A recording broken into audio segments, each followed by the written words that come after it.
This is the Board of Equalization meeting, and Mr. Hirschfeld has a copy of the published notice of the meeting been published? Mr. President, Commissioners, yes, it has. Okay. We'll note that all commissioners are present, and before we begin with the meeting, we've asked that Attorney Coling explain this process to us. So, Mr. Coling. Thank you, Mr. President. Thank you, Mr. President, Commissioners. To give you a brief overview of our process here, we are meeting as a Board of Equalization pursuant to North Dakota Century Code. This is the one meeting out of the year that you are not city commissioners, but rather you are members of a Board of Equalization. And the Board of Equalization is commanded by state law to review the assessments for every property within the city limits of Dickinson. You as a board meet and can review those assessments and make any corrections to the assessment roll as it has been compiled by the city assessor. Basically, your duty is to determine whether the city assessor is correct in his valuation of properties within city limits. Any person that has an objection to the assessment of their property may request that the Board of Equalization make an adjustment or a correction to that value.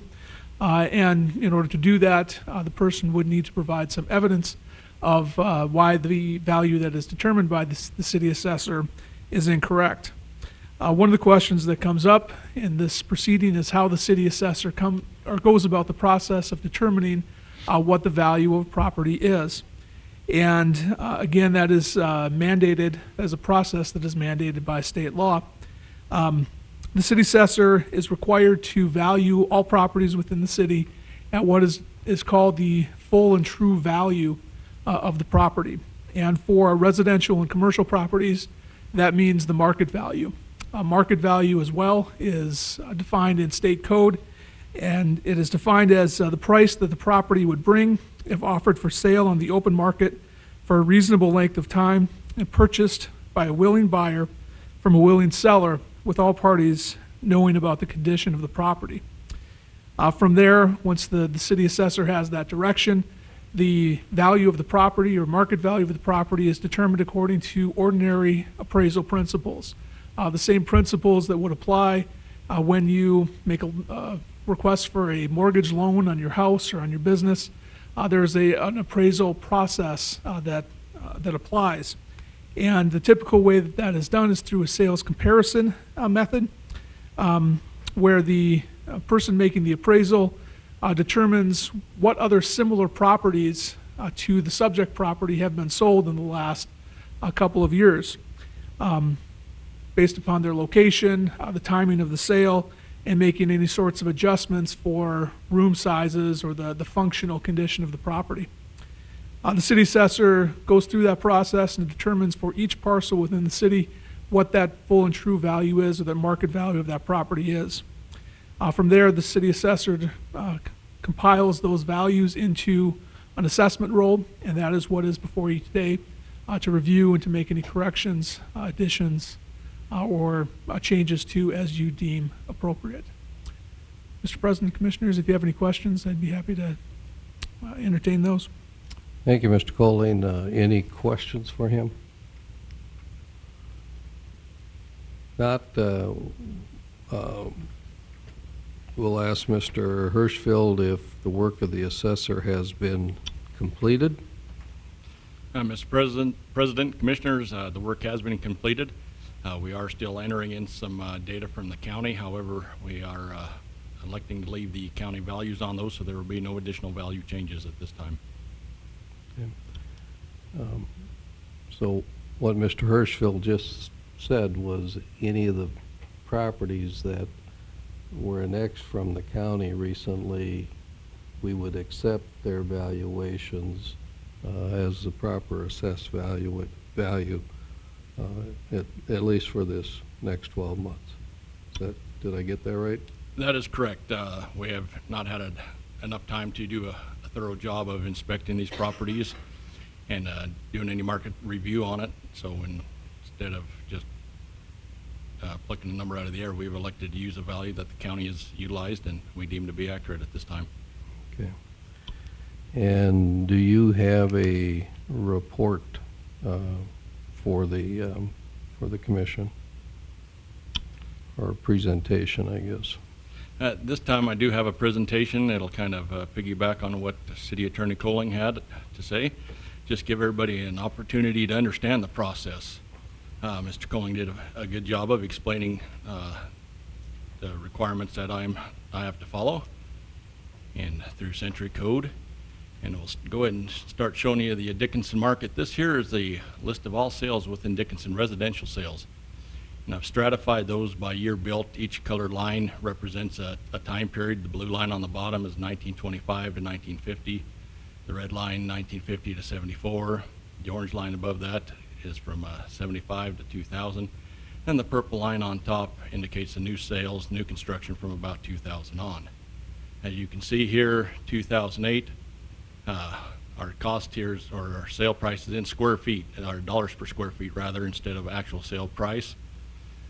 We see nice separation that indicates the depreciation in a typical market between your older homes and your newer homes.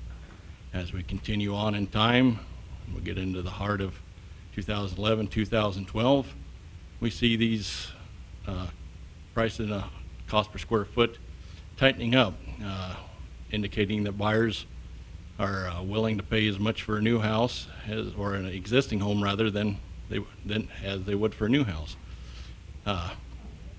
We're showing into 2013 that prices have softened up a little bit. And a lot of people say, well, I can't sell my house for that. Well, that's possible. We see it has softened up. However, we are required to value on the sales from 2012 to 2011, and we can see that increase on all levels of ages of homes. And even the oldest homes, and that's the ones people are most concerned about. Oh, my house is 100 years old. How can it be worth what you have on it? They're increasing at the highest rate right now, and that's, to me, indicative of buyers not buying the house for the value it has, but rather for the payment that they achieve with their mortgage. Apartment rents have been $2,000, $3,000 for an apartment. If they can get the mortgage for $1,000, they're able to save that $2,000 a month and put that away as a down payment for a house in the future.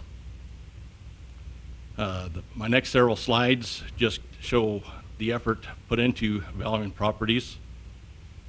State of North Dakota requires we're between 90 and 100% of sale price. And you can see we're at 92.47 is what our median value is. Our PRD, our CODs, those are just measures of our data. We're required to, or suggested to be between 0.98 and 1.03. We're well within tolerances. If our COD is below 15, we're also within tolerances. If I could interrupt, Mr. Hirschfeld. Absolutely. When you say whatever percentage it is of market value, you don't mean every home. You're talking about the collective average, the mean that you're looking at. That is correct. The median sale price. If at full assessment of 100%, definition median is half the homes would be overvalued, half the homes would be undervalued. We have to have a city valuation of 90 to 100%. So it certainly does mean every home is going to be valued at exactly 100%. Okay. Mr. Hirschfeld, so the medium, 92.47, that's the square foot that we're using, is that correct? No, sir. That median is Full the approved, and then if you look at our formula, it's 50% of that full approved, correct? well, this here is just 92% of sale price, true and full value. And we're required to be within 90 to 100, so we're indicating that we're on the low end of that range. We're not trying to push them clear to the top. We're well aware that the market softened up back at quarter of 2012 into 2013. My opinion is it was just a breather, but we'll see how it shakes out. If the market continues to stay soft or decrease, we'll see a decrease in property values next year. However, I cannot forecast those out or do a time adjustment on that. I have to stay on 2012 sales only. And then my next several slides, we just break those out into different strata. This one here is by age again. The median ratios, as you can see, 95, 93, we're all right at that 90 to 100, high 80s. We have significant or statistically insignificant number of sales here, indicating 130. However, it is enough to make sure that we keep an eye on those older sales when we get out to next year. But we see an interesting spike or a jump from 86 on the 1920s houses to 103 on the 1910s. Very difficult to set your depreciation when you have a jump like that.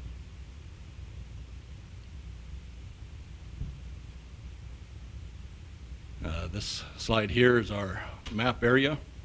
We break the city into different neighborhoods, and again, we're at 88, 90, 91, just right around that high 80s to mid 90s, indicating that all of our different neighborhoods have been similarly assessed, and not one area carrying the burden over another. This slide here is broken down into homes out by square foot. Smaller homes, possibly a little bit undervalued yet. Homes in the middle of the range, right at the top end, maybe just a touch over, and then the larger homes, again, undervalued. But significant, or not enough homes there again to be statistically significant. Styles of homes, most of our homes are 1 story. Not surprisingly, their ratios is the most stable there. But again, we're in the 90s, high 80s. This one, a few sales here of 2-story houses that are just a little bit above our 100%, but all well within tolerances yet. Broken out by condition, and again, homes in very good condition are the closest to that 100%. Those are the newer homes. We get down in here, 85, 91% bulk sales. Possibly there's been some homes that have been updated. That may be why our median ratio is below here. These homes may not be in below normal condition. They may actually be in above normal condition now. Grade of homes, this is the quality. The higher or the smaller the number, the higher the quality. Executive homes would be here. We don't have any of those that have sold. The ones at the end would be like your boxcar houses where they just took them off the train, slapped them down, and put them on some railroad ties. The most of our sales are in that 4 grade or right around there. That's typical. 4 is average for older homes. Newer homes, a 3 grade is considered average. And again, other than an occasional grade where there isn't very many sales, we're just sitting right at that 90s, high 80s. May have some undervalued properties here. Sale price just isn't anything selling underneath $100,000. If I remember correctly, each of these are a single wide manufactured home on a rented lot. Maybe 1 or 2 in there that I've missed. We get down here in the other sales, and again, ratios 96, 99, 95, 92, high 80s down here.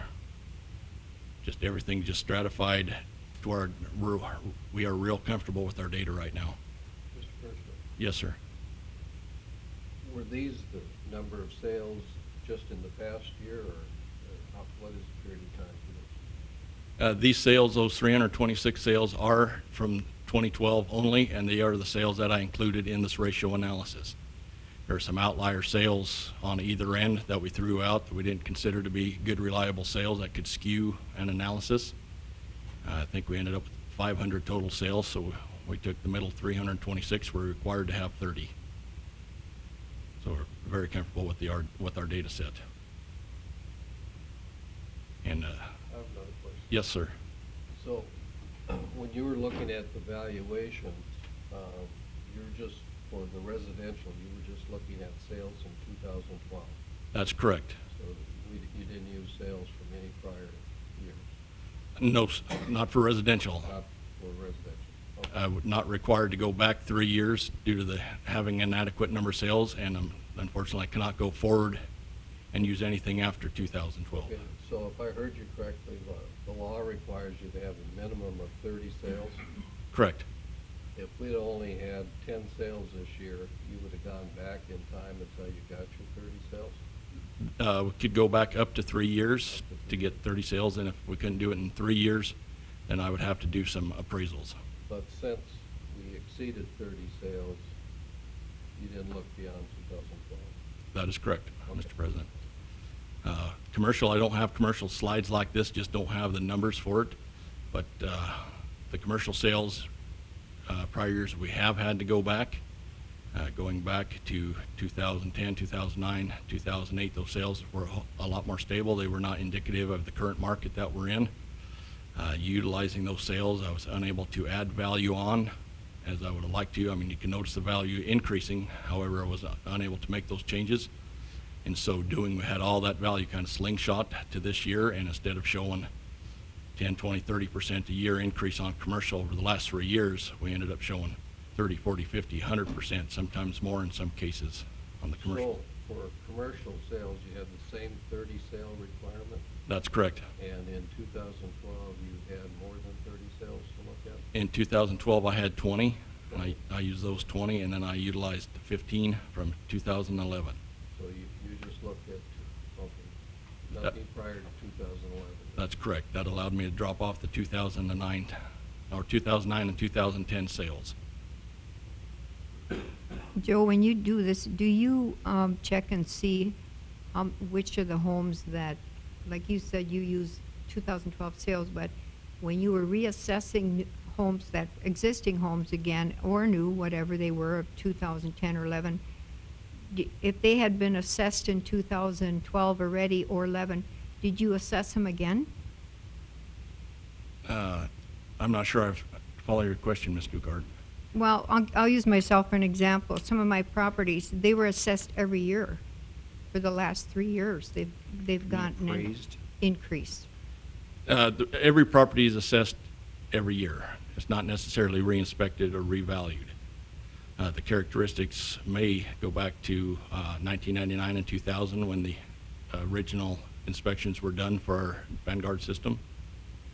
There have certainly been some properties that have been done before that. Not every property has.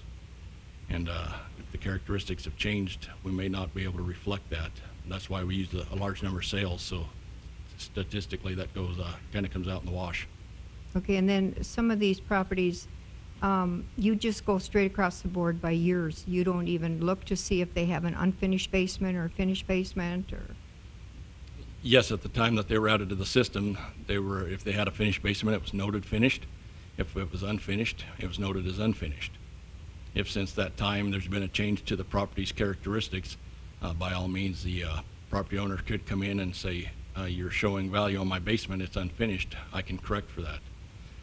Without that knowledge, though, we haven't been able to get out and do any existing properties due to all the new construction. Okay, and then the other question is, how many people were actually able to talk to you? Oh, goodness. I 300. wasn't, other than on the phone call, but I never had the opportunity to come in and visit with you. There had been 200 or 300 people come through that office, and I don't know how many on the phones, and Out of 8,000 letters. out of 8,000 letters. Anybody who called, we took a message. If they wanted to speak with me personally, I returned that phone call. If they wanted the opportunity to sit down with me, everybody had that opportunity. If they were not able to get it the day they were in there, I set up an appointment last week for them. We went over their property characteristics. If they thought there was property had some characteristics that had changed, I went out and did physical inspections on about 7 or 8 properties. And about half of those I was able to make an adjustment. So out of 8,300, talked to 200 or 300 people, I made 3 changes. But you don't know how many people weren't able to get a hold of you. That's the thing I'm asking. If they didn't try very hard, because we have able to take phone calls, messages, everything was returned. There wasn't a single message given to me that I didn't get returned. Well, when your voice message box was full, we don't know how many you missed either. That was for about span of about 1 hour, and then I had that corrected when IT told me how to take care of that problem. That was early in the first week. Mr. Hirschfield, can you talk to us about actual field appraisals? Get us straight on that. How often is it done? How many were done this year? In other words, give us an accurate look of what we're really talking about for field appraisals. Most certainly. IAAO, that's the International Association of Assessing Officials, their guidelines are that a reevaluation, reappraisal is done every 5 to 7 years.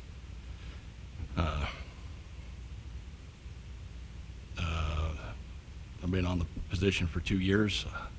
I don't know if a full reevaluation has been done. Certainly some houses have been looked at.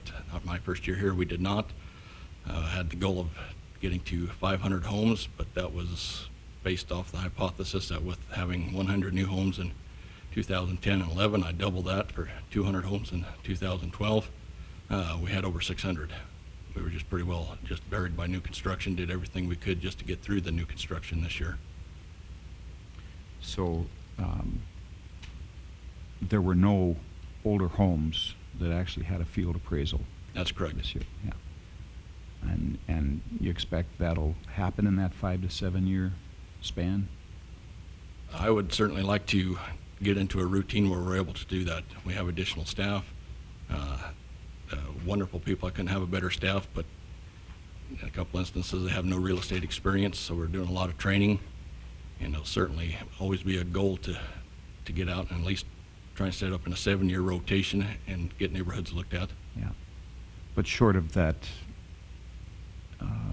recent field appraisal, then you're just, as you stated a minute ago, you're just using the last appraisal that was done, the last field inspection That's correct. that was done. Yeah. Okay, thank you.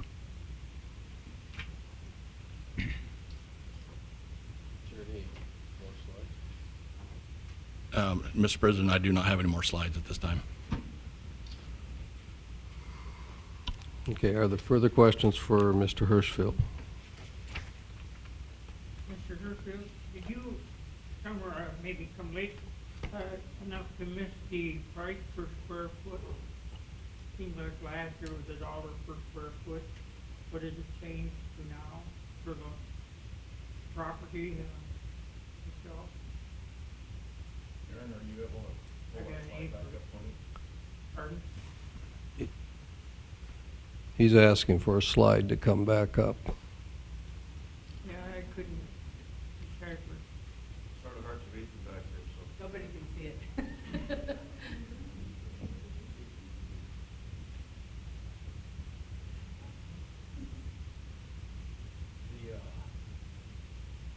homes built between 1975 and today we're sitting in excess of $175 a square foot on the homes built since 1975. Just under $175 a square foot on the homes built between 1950 and 1975, and then pushing $150 a square foot on the older sales built before 1950. So a significant increase over last year's. I was wondering if George ever got hold of you, Cimarad, on his house with the leaking gutters and the siding and the chimney that's falling apart. Excuse me, we're at the public part, so we're certainly going to invite you to speak, but we're going to have you come to the podium so you'll be recorded. And just state your name and then talk about your property or your issue. So, but if you think that the appraised value is wrong, and as Mr. Colling said earlier, if you have, some evidence of that, then we'll consider that. But so just come to the podium. And I was with my neighbor. He has can you state your name? my name is Bobby Lee Ferrier, and I was with my neighbor, and I took pictures of his house. His house went up, his house is 860 square feet, I think it is. And it appraised for 32,000 more, and his property, his house is, the rain gutters are all leaking. His siding is getting rough and is wavy and and stuff, and the chimney's starting to fall apart. and he's 86 years old, and he was on the homesteaders, or home thing. And he has no closets in his bedrooms. You know, it's a one-bedroom house upstairs, and he has to go out in the garage and downstairs to get downstairs and stuff like that. They had raised it 19, I think, or 16,000 or something like that the year before. And I can't see how they can just drive by and just raise his house without looking at the, you know, how bad it is on the outside. The house, the windows are peeling, and, you know, it's just kind of hard to see that to a guy that can't even fix his house at a $1,000 income. How are you guys going to do it to keep our elderly in town? You're almost pushing me out because I got an elderly husband that's handicapped too. We're about ready to push every one of our elderly people out of this town. And they're the ones that kept us alive in '82. When you push your elderly people out, and you bring these people that doesn't have no family in this town, when the oil field goes down, they're leaving. Anybody that buys these expensive houses, they're going to leave. They don't have a home or family in this town to keep them here. You push all of the elderly out of this town, they have no family left in this town. They're leaving. You're going to have a bone bare town. Rising the prices, and you know, this town has gone almost under in '82. The wells last 15 years to 20.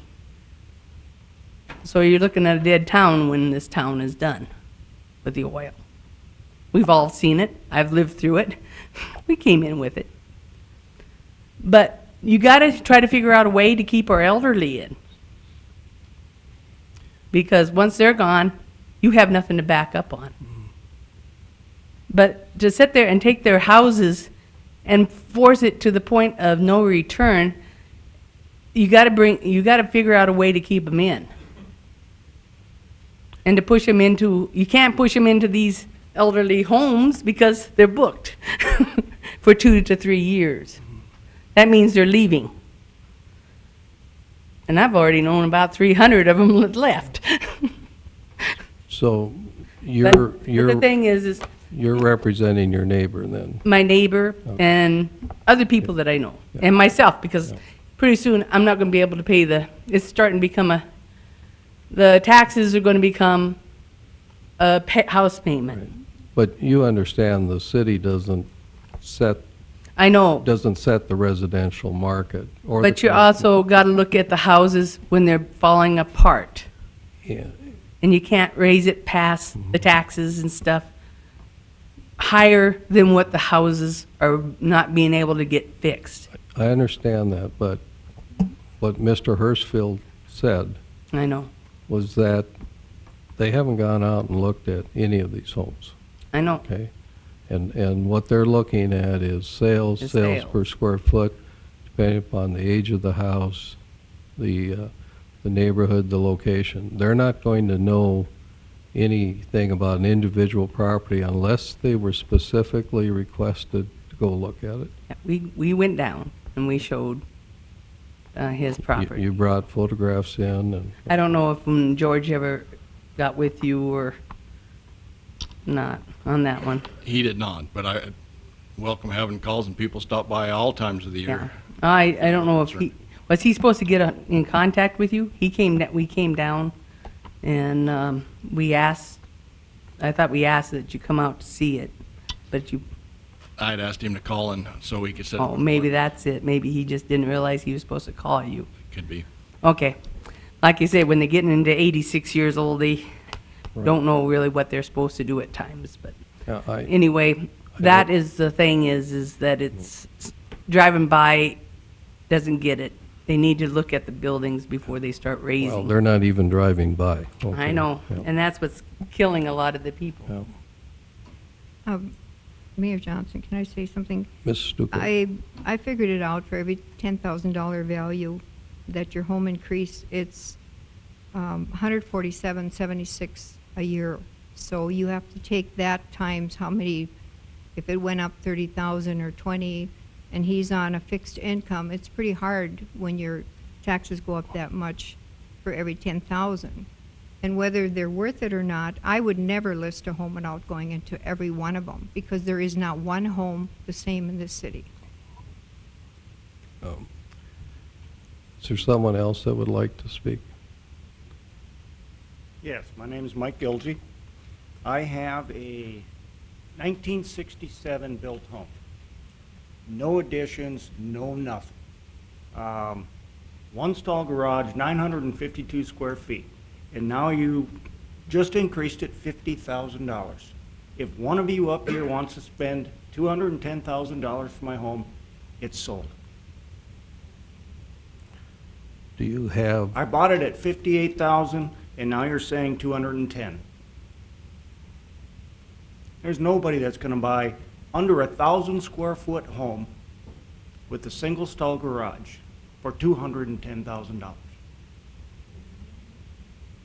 It was a $50,000 increase this year. The previous year was almost 30. The last few years has been, for 6 or 7 years, it's been a 12 to 13% increase every year. I don't plan on going anywhere. But $210,000, I'll just pick up my house and move it and sell the land for 50, because that's what you tell me my land is worth. It's just a lot in a cul-de-sac.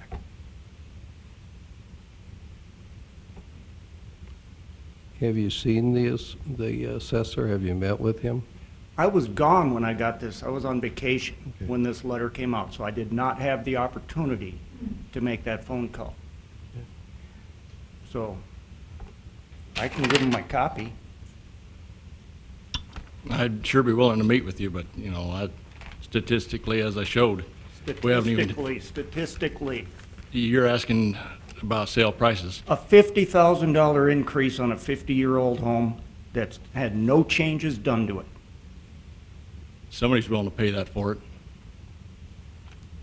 Find one person. I'll sell it right now for $210,000. Do you have some evidence? Do you have an appraisal? My last appraisal was $120, $120,000, I'm sorry, And how old is your appraisal? about 2.5 years ago. But this was a $50,000 increase, $49,900. That's a pretty big increase for a 50-year-old home. Well, 46-year-old home.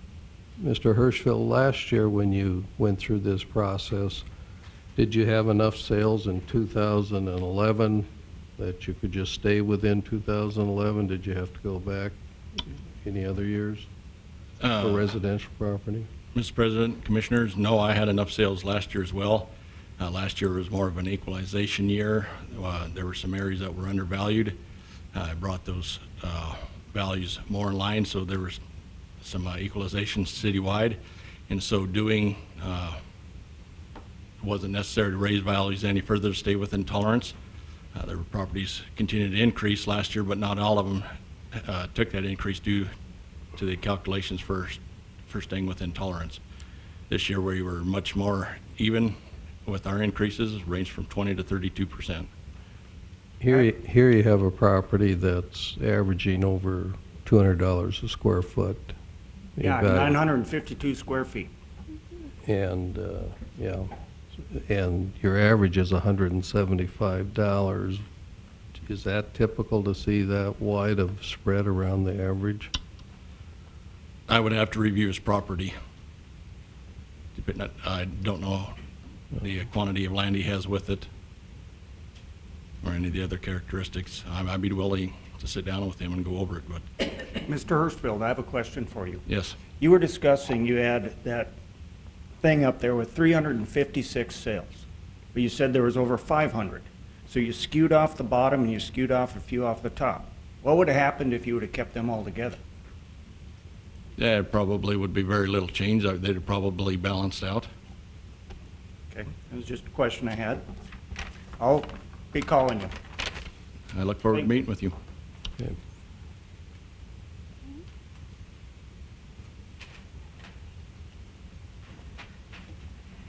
Good afternoon. My name is John Owaner.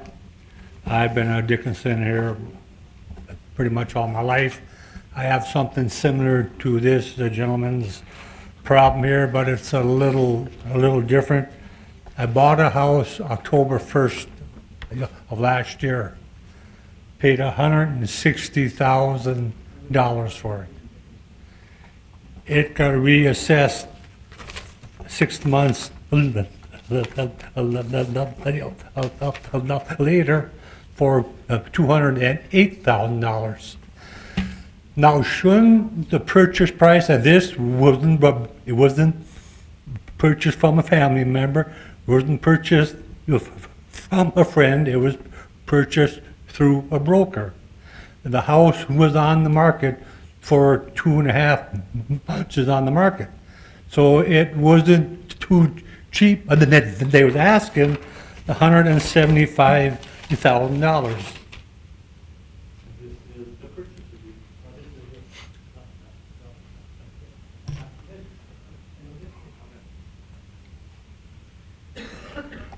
But it was advertised for $175,000.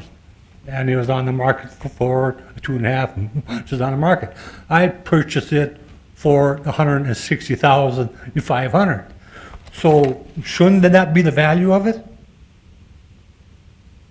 If it was a steal, it would have sold right away for the $175,000.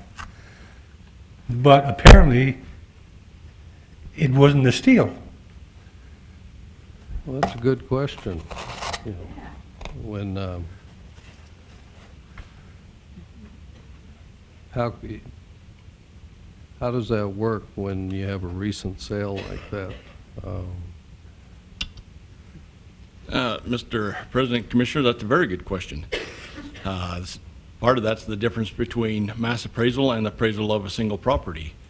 Certainly that sale most likely was included in that ratio study. But again, part of this may be going back to how the property was, how the characteristics were entered 10, 12 years ago, the last time that was done, when the last valuation was done. And there may be a change. The property may have at that time been in above normal condition. The current condition may be below normal. That would certainly be a value change that would reflect that 40,000. Unfortunately, without having been able to have access to that property in that time, those characteristics have not been changed. And as you apply the mass appraisal principles, you end up with a discrepancy like that. So you don't look at whether the property was involved in a sale in, say, that past 12 months. You're just, it's as if no sale had occurred when you do a mass appraisal? I do not review that individual sale like that, no. I mean, it would certainly be part of the revaluation process, and when we go out and look at the existing sales, unfortunately, with the time considerations that we had in doing just new construction, we were unable to perform that. Mr. Colling, in your introductory remarks, you said that we have to have, there has to be good evidence for us to make a change in someone's assessed value. Would a sale within the past 12 months be good evidence? Mr. President, Commissioners, good evidence is whatever you determine to be good evidence. You make the determination of that as to what is persuasive for you. I would note, as we go through the appraisal process on recently sold homes, there isn't a defined carryover period where if the house sells for $165,000, that its value is then $165,000 for some certain determined period of time. The valuation date, as provided in Century Code, is February 1st of every year, and that's the date on which the city assessor is required to determine the value. Obviously, if you have a sale close to that date, that's fairly persuasive evidence that that would be the value at the time of the assessment is made. Well, If I could make an additional comment in regards to And not only this, but sale price is an indicator of the actual value. There was another person who entered my office and purchased property for $433,000. Sold just a couple months prior to the valuation. I had valued at $466,000. So their concern was, well, you're off $30,000, and we're within a couple of months. Looking back at that property, it had been listed at $599,000. So evidently somebody thought it was worth almost $600,000 when my valuation was $466,000. Over the course of the year it was listed, there were certain market dynamics that played out on that. But did that property that I'm mentioning, did it undersell then, and kind of a fire sale at the end to get rid of it, without going out and doing a physical inspection? It's real hard to say if that sale price is an accurate reflector of what the true value is. Now, I assume Mr. Warner didn't come in and talk to you about his property. Mr. Warner did, and we did go over the market. I had some concerns. I was expecting a call from him to go out and visit the property. Unfortunately, I missed receiving that call, and would still look forward to going out and visiting the property. But did you know that he had bought it at $160,000? He had mentioned that to me at the time he visited me last week. And you had it valued at the 208. That wouldn't have given you, I guess, why wouldn't you adjust the value closer to the 160 at that point? I would not change a value without physically inspecting the property first. If this house was a year old, 2 years old, because over the last 5-6 years, I have purchased additional property and the value has gone up. But the last year, the stuff is starting to slide backwards. And like I said, if this wasn't the actual value of it, why didn't it sell for 175? Why didn't it sell for 170? Why didn't it sell for 167? And if the realtor thought I was getting the steal, don't you think she would have advised her client, no, don't do the deal? Obviously, the person who had it on the market, the house was built in 1908, I believe. So it's not like a new purchase, I mean, a new house. And there's plenty of structural problems, but other than that, if this isn't the market, why didn't it sell at 175? Why didn't it sell at 165? Because people, when they went in it, looked all the problems that could be there. So, I mean, if you can go by the actual purchase price, which was $15,000 cheaper than the asking price, if you can't go by that, we have a problem. I think Mr. Warner's point is well taken. I wish everybody had a sale they could go back to within the last 12 months to compare for us. I think how we're going to satisfy this here one way or the other is for you to actually go out and do an inspection of Mr. Warner's property. In this case, he has a sale within the last 12 months. It would be imperative that I do go out and visit the property. If there's structural issues that are not reflected in my valuation, then I can correct for that. To just change the value on that would skew the statistics of the software and would affect all the valuations if I don't properly enter that information. I'm not opposed to visiting the property. But doesn't the purchase price mean anything? Yes, it means a lot. That's what I'm saying. Well, why doesn't it? It means something, but in relationship to the actual physical characteristics of the house, I must verify that. Mr. Warner, Mr. Hirschfield is an appraiser too, so I think he should go to your home. Like I said, there isn't one home in Dickinson the same. And to look at a list price versus a sales price, you can't use that either. There's a lot of but I gotta haves versus what the realtor says she wants to list it at and what it should list at. If the seller says but I gotta have, that might be your $599 price, or the 175, and if the buyer isn't willing to pay that much or doesn't think the value's there, then you get an appraisal, and they have to provide the appraisal data. Well, I assume, I think it was your a company that had it listed, so I kind of assume your realtors know what the property should be worth. And to get a separate appraiser in, I mean, I thought most appraisals were done on the market. Well, I purchased this house at $160,000. So isn't that the market? That's right.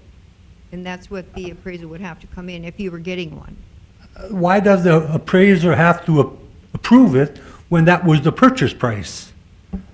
Well, if you're getting a loan, but not if you're paying cash. I'm not getting a loan. Right. No, no, and I think the answer to that, Mr. Warner, is he does a process called mass appraisal, so he's not looking at, because of the quantity of properties in the city, he is not looking at every single individual property based upon its own merits.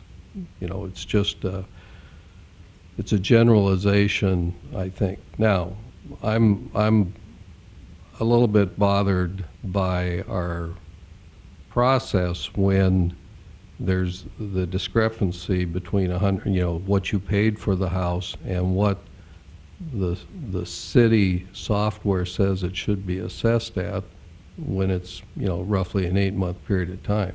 Yeah. That, I agree with you, it doesn't make sense. No, it doesn't. And like I So- said, if that had happened 2 years ago, I purchased it, I can understand it. But if it happened 6 months ago, I don't understand it. So, let's just set this aside for the moment, let others talk. You've raised a good point. You can keep raising it over and over, but it won't make it a better point. You've already made a good point, okay?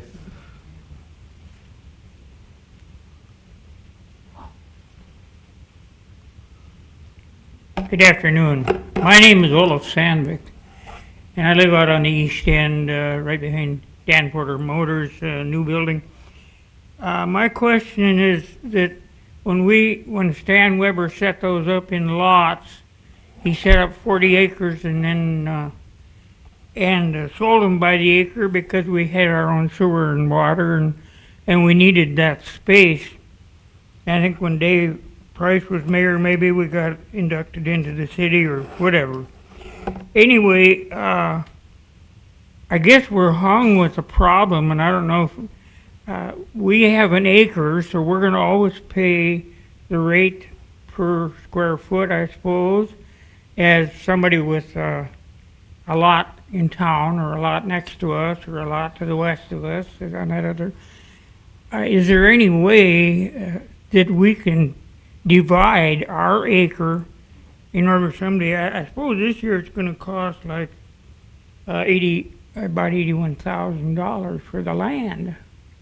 And we bought it for $500 and we were the first one to buy it, so it was cheap because the rest of them sold for $5,000 and so on.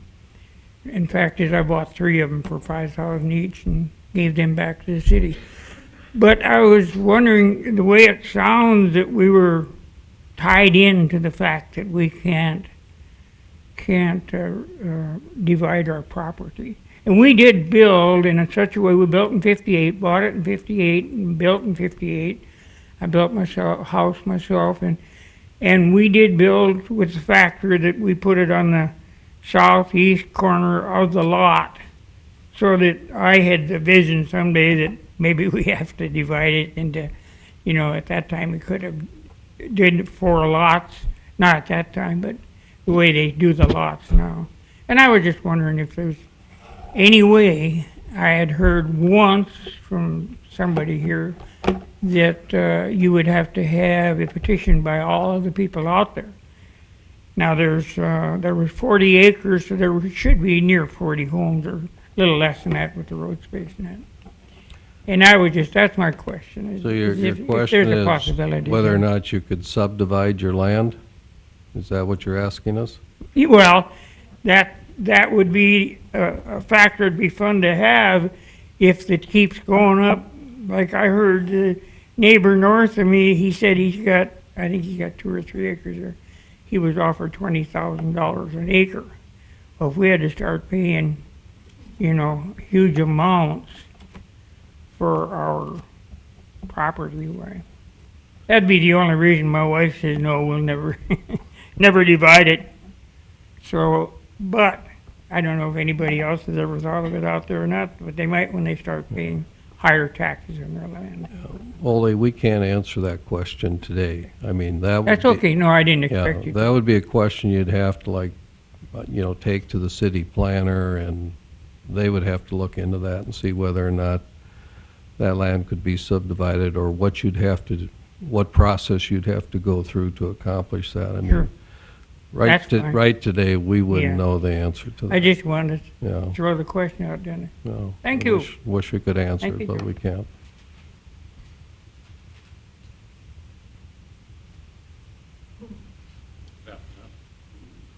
My name is Gary Bleth. Though most of you people been in the real estate business back here for since the 70s, and I'm also a certified general appraiser, which I had an opportunity to supervise Joe when he first came to town, but didn't have time. Few things about this appraisal process when it comes to mass appraisals, and Joe and I have had our conversations over the years on this stuff. True equalization was where one person shouldn't pay any more than the other one, and there should be no disparity in values of this nature. But my deal with this whole process has always been this: if I have bad values and bad numbers and they're not equalized to begin with, when you raise the values double in 5 years, which most properties have around town, what happens is it's like looking through a prism. You got everybody mixed up, and all the values are skewed. And a good example of this is my particular house up on Park Street. And here's the situation. I'm at $300-some thousand valuation on this house. Joe's comparing it to new stuff, or thereabouts, to come up with these statistics.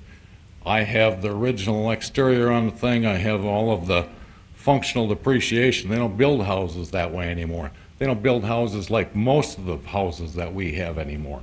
The new houses, you can't take that and literally compare it. Fannie Mae, Freddie Mac won't even let you do it on an appraisal that you do for underwriting. So you run across values that are basically skewed. And the house next door to me, across the street, and I've had this conversation with Joe, because two of you sit on up on Park Street there. Those lots that are bordering the park, in my estimation, they're worth between $30,000 and $50,000 more than a house that isn't on the park. The house next door on the park, your firm just sold, Shirley, for $300,000. It's within 100 square feet of mine, and it's 35 years old, the same as mine. But for my house to be compared to new stuff and the values to be wrong all the way, even bringing it up to the city, I don't get any satisfaction. So sooner or later, you run across problems. The other one is that I see, and that's my house particularly, in particular, but the other one is the commercial. Let's talk the commercial a little bit. Everybody says one size fits all. That is completely wrong. The way people value commercial is strictly on an income approach for existing properties. They do not use new, data, costs new of this thing. If I have a 10-year-old building and I'm sitting there and I'm saying, well, fine and dandy, you can use the cost approach, it really doesn't mean anything. But that's what they're doing to us. They said they didn't have time to do the income approach. But if it costs me, or takes me 2.5 months to pay the condo fees and the taxes on my building, and that's the gross rent, there's something out of whack. And it should never be that, because that same building, all of a sudden, in the last couple of years around here, it made it worth the same building in Fargo for the same rent. It made it worth $50,000 less here. Well, why should that be? I don't understand that, because this, the board says, the state board says there should be tax equalization throughout the state or throughout the community or whatever it is, but it's not. If it costs close to 3 months, and they don't take into consideration, another thing is the condo fees on these things. They don't consider any of that. And I'm talking in particular about state. What happens is between the condo fees and that Simply Flower shop over by your building over there, it takes 2 months rents to pay the taxes and another month for the condo fees. So all of a sudden, I've got 3 months expenses, hard costs that I got no control over. Well, I do to some degree, but the taxes went up $100 and some thousand in valuation on those buildings. Well, that tells me that it's going to take a lot of horsepower to pay for these things. And I think everybody that I've talked to across town, they don't quite understand how this mass appraisal works. Joe's been in it the last couple of years, and I have chapters in my courses, and I've taken some courses on this stuff. But there's nothing wrong with 90%. We don't have to have 100, 110, 20% of value, true and full value. I mean, there's nothing wrong with 90. The law says 90. What's wrong with 90? But every year we go up, and the people that are here, my house in particular, if it costs me $600 a month for taxes or $500 a month for taxes, it's crazy. I never bargained for that to live here. And yet we see people moving out of town. There's reasons for it, you guys. There really is. And the taxes are too high.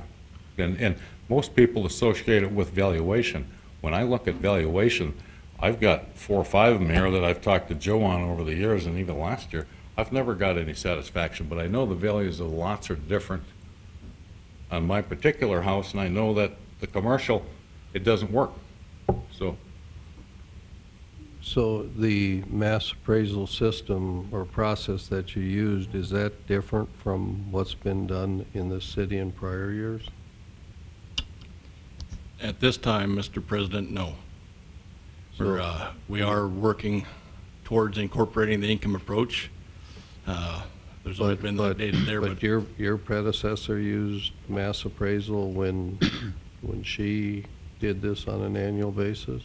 She used that same process? That's correct. Our system is set up as a cost-based system. It's then backed up with the market approach, and there's 3 approaches, and the third approach is the income approach. And when you're looking at that, the apples-to-apples comparison is, why would I pay more to have something built than what I can rent it for if it's available? The Dickinson marketplace right now is just, well, it's unprecedented for here, at least since the past 30 years. The income approach, if you're locked into long-term leases, you're certainly at a disadvantage there than you are to the market approach, just from the simple fact you can't increase some of your or account for the increase of some of these costs. The folks who have the long-term leases, they're at a disadvantage that way, and that's what Mr. Bleth is talking about. Incorporating the income approach, you can include that to an extent. See, But this is all something that the commission's aware of. That's why we're going ahead with the revaluation. At that time, we'll be able to adjust for some of these things that Mr. Bleth is concerned about. And fortunately, we're needing that sooner than later, and we're not able to get that as quickly as we'd like to. Mr. Hirschfeld, Mr. Bleth mentioned, why do we have to be at 100%? Why can't we be at 90? I think you showed us a slide. Are we at 92%? My commercial valuation right now is at 91%. 91? Residential is at 95.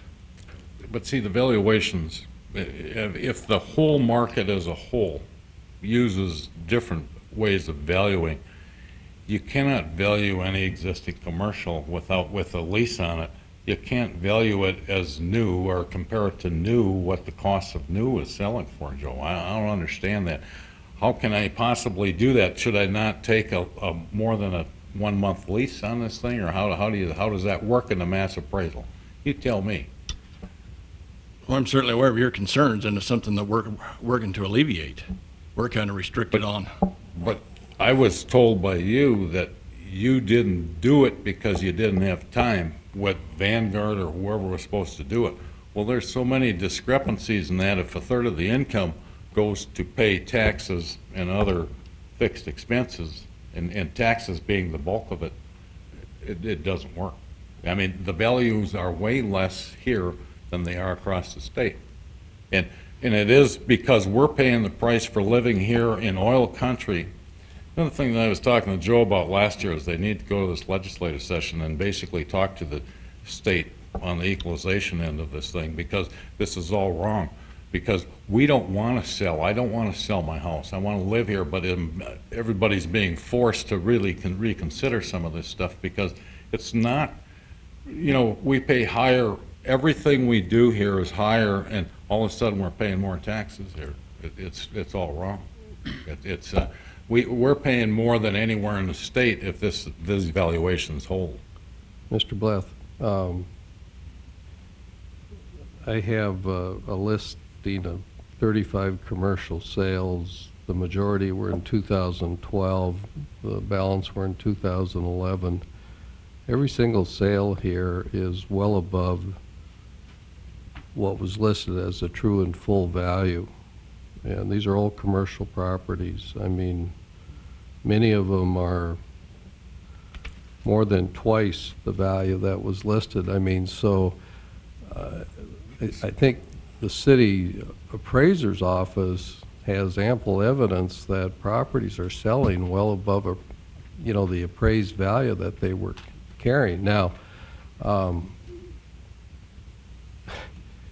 of the things I would agree with you. I mean, that we're in an extraordinary market. I mean, Right. the type of thing that is happening in Dickinson and Williston and all the communities in between us is not your normal environment, whether it's in the residential market or But commercial market. what is wrong, though, Mr. Mayor, of doing it to where if people are tied to leases, and if these are new sales, and even on existing, and it goes back to the housing deal. These are, I'm sure, buildings that have been around anywhere from a short period of time to a very long period of time. These are recent sales of buildings, both old and new. One thing that goes against the grain on this, in the way I see it, is if somebody buys an additional plottage and there's an oil company next door and says, I want that building no matter what, and if they pay $1 million for it and it was worth, you know, $100,000, still going to show up in Joe's sales, and, you know, 90% of these figures are wrong. And that's why I'm saying, if you look at this thing and you don't verify some of the sales, you don't get some of these squared up the way they should be, it's like looking through a prism. These values like that, if you take it as a whole and go across an existing project, and half of those are new even, we're still, the numbers are skewed. He can't ignore the sales that take place. I mean, No, you can't ignore them. I agree with you. But at the same time, if they're new sales versus existing sales, there's two different things again, in my estimation. There are no new This sales value in as a whole. There are no new sales in that analysis. There were no new No, sales. and there were none in the residential either. That reason being what, In my area, you're talking. I'm sorry? In my area, Well, in our sales ratio study, we're not allowed to use new sales from the simple fact that the old ratio is, or the ratio would be skewed due to the old value being so small without the structure on it. I use the new sales to set my cost manual, but I cannot use those Right. in the analysis. it goes back to the same thing, though. What I'm here for today is there's two properties that are the major ones, three. One is the building over there in State, you know, to go up $100 and some thousand in valuation when it takes 2.5 months to pay the taxes on the thing. The other one is the house next door, if it's sold for $300,000, and I'm sitting there with a house on the other side of the park that's should be worth 50 to 75 less, and I'm paying $50,000 more than they are in valuation. Yeah, basically the same house. And we've had this conversation last year and never got anywhere, so. Well, Gary, mine went up 74,000, and of course, I wasn't a happy camper either. Mine I is just one- don't know how that's figured either. Well, I know how it's figured, but like I said, you can't get anywhere, even if you do meet with the situation, because there's too many. Joe's situation is not a happy one either, because I know there's 52 people after him to string him up, and it's a bad situation. But again, it goes to, we don't have to go to 125% of value. We don't. So. Thank you, Mr. Blythe.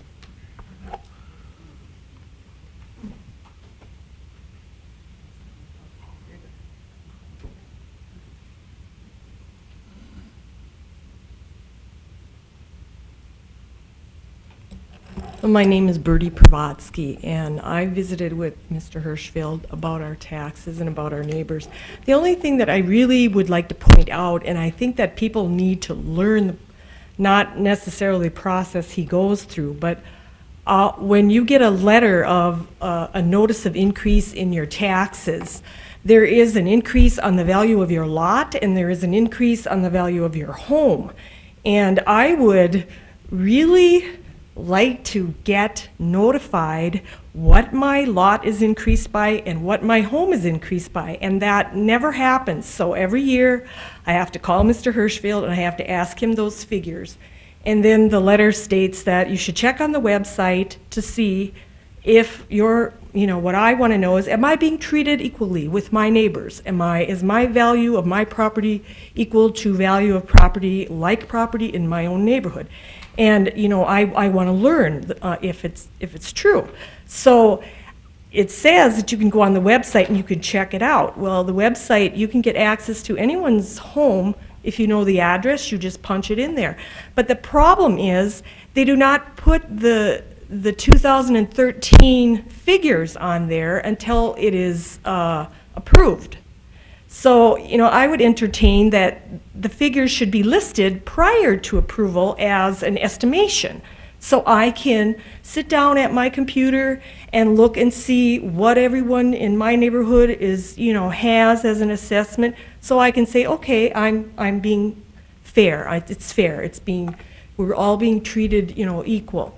And, I talked to Joe about that, and he tells me it cannot happen until it is approved. But I would really encourage someone to change that so that we wouldn't have to go into his office and waste his time, because every year he tells me I'm busy. He doesn't tell me he doesn't have time to work with me.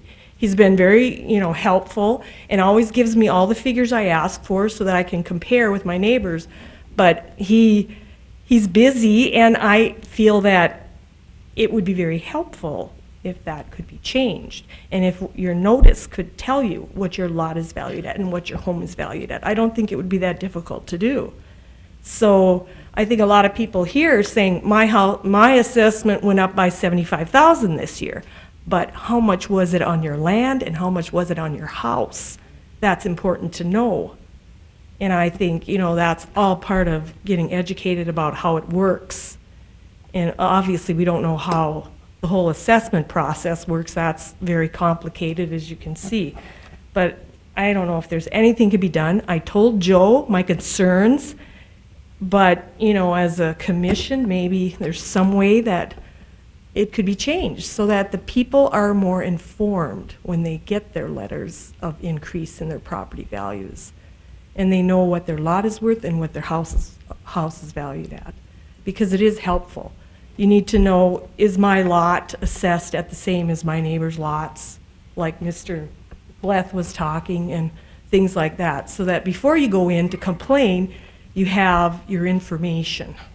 So I don't know if there's anything can be done, but he tells me no. But Is it a city limitation for, like the letters that came out? I think it was buildings and land just totaled together. Is it a city limitation that we don't do a line item for each, or is it a state requirement, or is it a software limitation, or what? We're required to show the increase in valuation. As far as being able to split that, it's something I'd have to look into, see if it's a software limitation or if it's something that we could achieve, and if that was something that the board would like us to do in the future. Well, I know I had the same question when we got our 89% increase at TMI. I wanted to know how much of that was land and how much was buildings, but I couldn't come over and see you. Mr. President, Yes.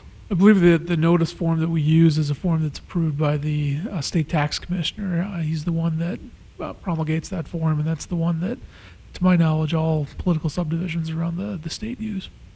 So we're using the same form that the rest of the state uses. Okay.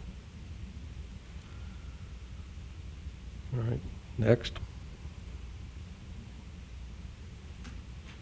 We're not to the J's yet, Mr. Gillick. Pardon? We're not to the J's yet. I don't keep track of the alphabet.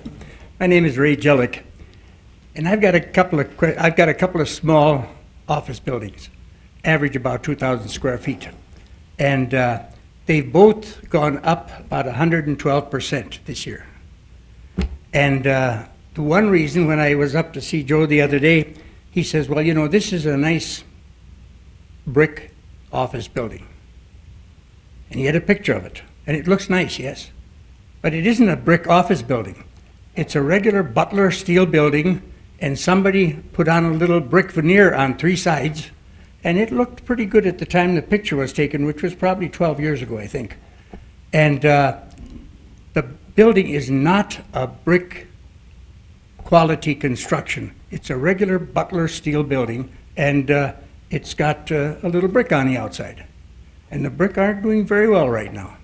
The other building is just a little bit smaller, and it's just, we used a front-end loader and we dug into a hill and we poured walls on 3 sides and we built a front on the thing and put a roof on there.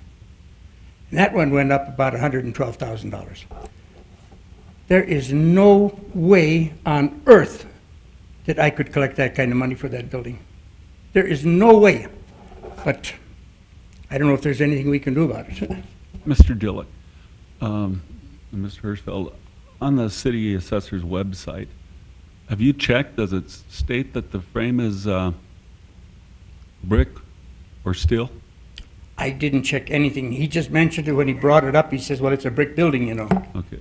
But it's not. So, Mr. Hirschfeld, if it is indeed a steel building, it would have it would affect the value of it. I mean, if it's a brick base, but steel building, I mean, you got your frames on your homes, you got your steel buildings, and you got your masonry brick, correct?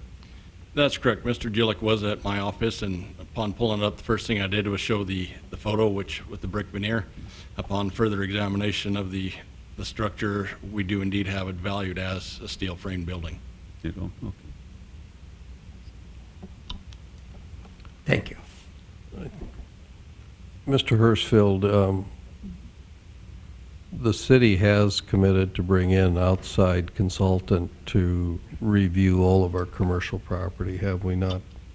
That is correct, Mr. President. And when they go through that process, now they will actually do physical inspections. I mean, they're going to do a complete job here. I mean, they're just not going to be looking at duplicating the same process that you use, are they? No, that's correct. They are contracted to perform a minimum, I can't remember whether it's 70 or 80% physical inspections, and they'll try and get into every one, but if they're not allowed to, if you're not granted access, then you can't have access either. Okay. And they're going to start that when? They'll start the inspection process next summer, I believe it is. So a year from now? That is correct. Okay. However, I believe the evaluation will be complete for the 2015 valuation year. Okay. Those of you who are interested on the commercial side, I think the city recognized that we have issues with how commercial property is valued, and recognize that we need to get in outside professionals to help us with that. I think in general we can say that what what we've been carrying as assessed values have been too low, you know, in general, whether it's been that way for each individual property, but.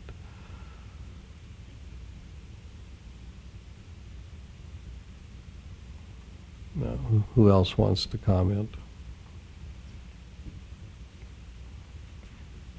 Robert Todd. I'm not really here to contradict my assessment values and so forth, but the assessment value for 2011 to 2012 went up about 30%. For 2012 to 2013, it's about 33 or 34%. That made our taxes, property tax for 2011 or for 2012 was about 25% higher than the year before. So these are going to be 2 years in a row. Now, I have talked to Mr. Hirschfield,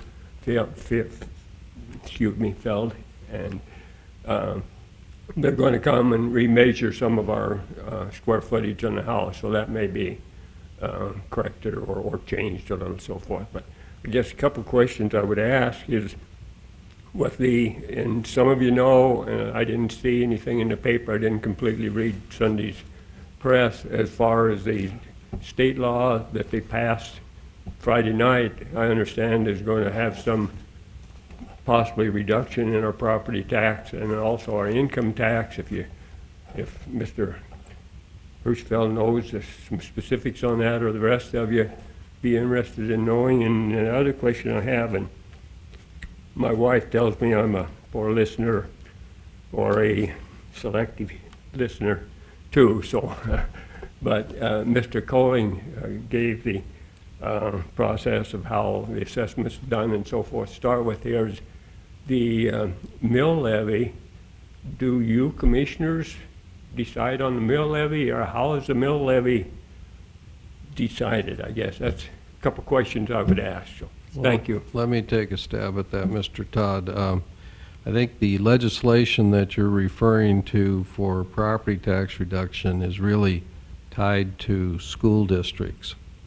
And again, remember, when it comes to our property, the school district levies against it, as does the county, as does the city, as does Park and Recreation District. So you have 4 major political subdivisions that are levying property taxes. And of course, all 4 of us do it a little bit differently. For example, the school district does levy mills. In the 2012 tax year, they levied 119 mills. Now, the school district will always levy the maximum number of mills that the state permits them to levy. And the reason they do that is if they levy less than that, they start to lose their state foundation aid payment. So I don't think it matters who you elect to the school board, in what school board or whatever school district in the state, they're all going to go to the max to capture the maximum amount of state aid. Now, the school district at one time had a maximum general fund levy of 185 mills. And then here, I think it was either 4 years ago or 6 years ago, the state reduced the maximum from 185 to 110. Now, this weekend, sometime I think Saturday morning or very late Friday evening, they passed a funding bill for education where they dropped that maximum mill levy again. Right before this meeting, I called the assistant school superintendent and said, how did it turn out? And he says, we're still trying to figure it out. Okay? My guess, and it's a guesstimate based upon where some of this legislation was earlier, I think they were talking about reducing the school district by about 40 mills. So if you went from, like last year, if they were 120 and they got reduced the maximum amount that they can tax, then in coming years or this next year would be 80 mills. Now that's my guess because I haven't read the legislation either. we're still trying to figure out what they did to us as a city, much less the school district, okay? So that's kind of where that legislation is. There is some definite property tax reduction. I think it's pretty significant, but don't know the exact amount. Now, what was your second question? I was going to answer that one too. How you set mill levies. Oh, how we set mill levies. Okay. So the school district does set mill levies. Now, if we take the city, we don't set a mill levy even though the county will calculate it for us. We tell the county auditor, we want $3.5 million or whatever the amount would be. And I actually have that here. For 2013, for our general fund, we told the county that we needed $3,452,000, which was 4.5% more than what we requested in 2012. They convert it to mills. What I'm saying is the city, from a taxing perspective, it doesn't matter to us if your property values went up 0% this year or 10%, because we're going to levy dollars. That's the last thing we do in our budget, is figure out what do we need for property taxes to bring us into a balanced budget. For example, in our general fund, in 2013 now, property taxes will only cover about 25% of the general fund expenditures, meaning we have to find 75% of our revenue comes from other sources. But we are not levying mills. We request dollars, and the county auditor figures out what that mill levy is. So if you look at the city, in the last 3 years, we went from 85 mills to 77 to where I think next year we're probably going to be at about 60 mills, would be my guess. But we don't ask for mills, but the school district does. The county is kind of a combination of how the city does it and how the school district does it, because in state law, the state actually tells the county, you may levy X number of mills, say for a bridge or for roads or whatever, for the airport, for economic development. They'll tell them by mills. But at the same time, I think the county, for a pretty significant portion of their budget, just does like the city does and says, this is what we need in dollars, and that's what they levy. Okay? And so it's a combination of all this. I think that when all is said and done for the new tax year that's coming up, my guess is that the actual mill levy, when everything is converted to mills, will drop somewhere between 20 and 25%. So let's say if I'm right and it's 25%, if your values went up 25% and the mill levy drops 25%, you'll be at break even. Now, like my case over at TMI, where our assessed value went up 89%, our taxes will go up because the mill levy is not going down 89%. I know that. But I wouldn't be surprised if it wouldn't go down about 25%. And then the Park District is the smallest political subdivision that taxes, and I think they are almost exclusively taxing by dollars and not mills. So that's correct. Yeah, Mr. Steiner served on the Park District. So it's kind of a complicated situation. I have made the comment that when it comes to how property taxes are calculated, how assessed values are determined and all that, you know, we've got a county of what, 26,000 people. I bet you it'd be really difficult to find 50 people who can explain this process. Thank you. It's yeah. Johnson. Yeah. That's why I asked the question. Yeah, it's not an easy process. It's not an easy process, and you know, the state, from the state perspective, they want you to be consistent from one corner of the state to the other, And so, you know, they don't want Dickinson doing something funny with its assessed values that keep them real low as, say, compared to Grand Forks. That's why we have to do this equalization. Now, when the legislature passed these laws, they're assuming, you know, things are going to be pretty much within a normal environment. They don't think about oil booms, you know, and an oil, even somebody mentioned the oil boom of, you know, the late 70s and early 80s, and most of us were here for that one too, but even oil booms are different from each other. This oil boom here is, I think, much more intensive than the one of the 70s and 80s. It's certainly more widespread, and we've seen much greater impact here. And it's impact that's way out of the ordinary. And that's a tough message to get to the legislature.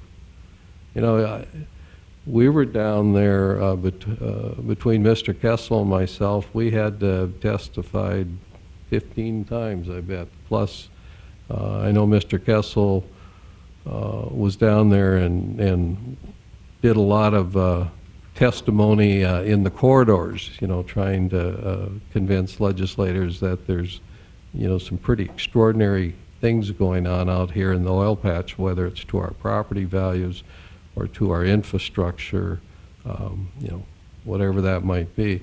But to a lot of those people, North Dakota looks the same to them.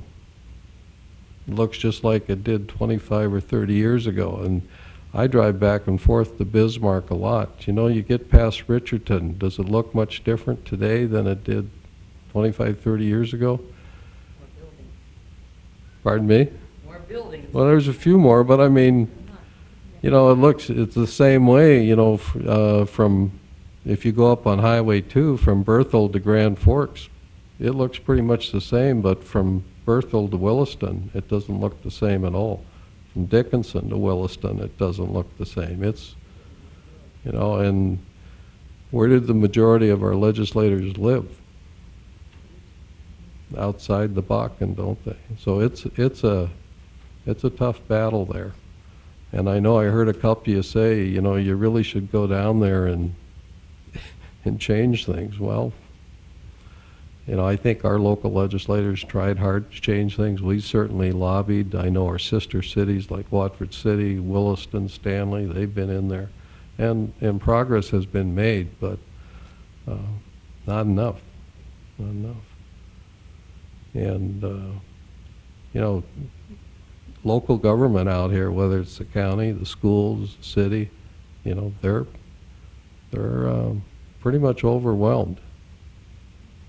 You know, we're all busy. What are we going to do with the sewer system? Mm-hmm. We're going to keep it working. Yeah, but how are you going to pay for it? Well, we think we got somewhere between $26 and $33 million for the biennium.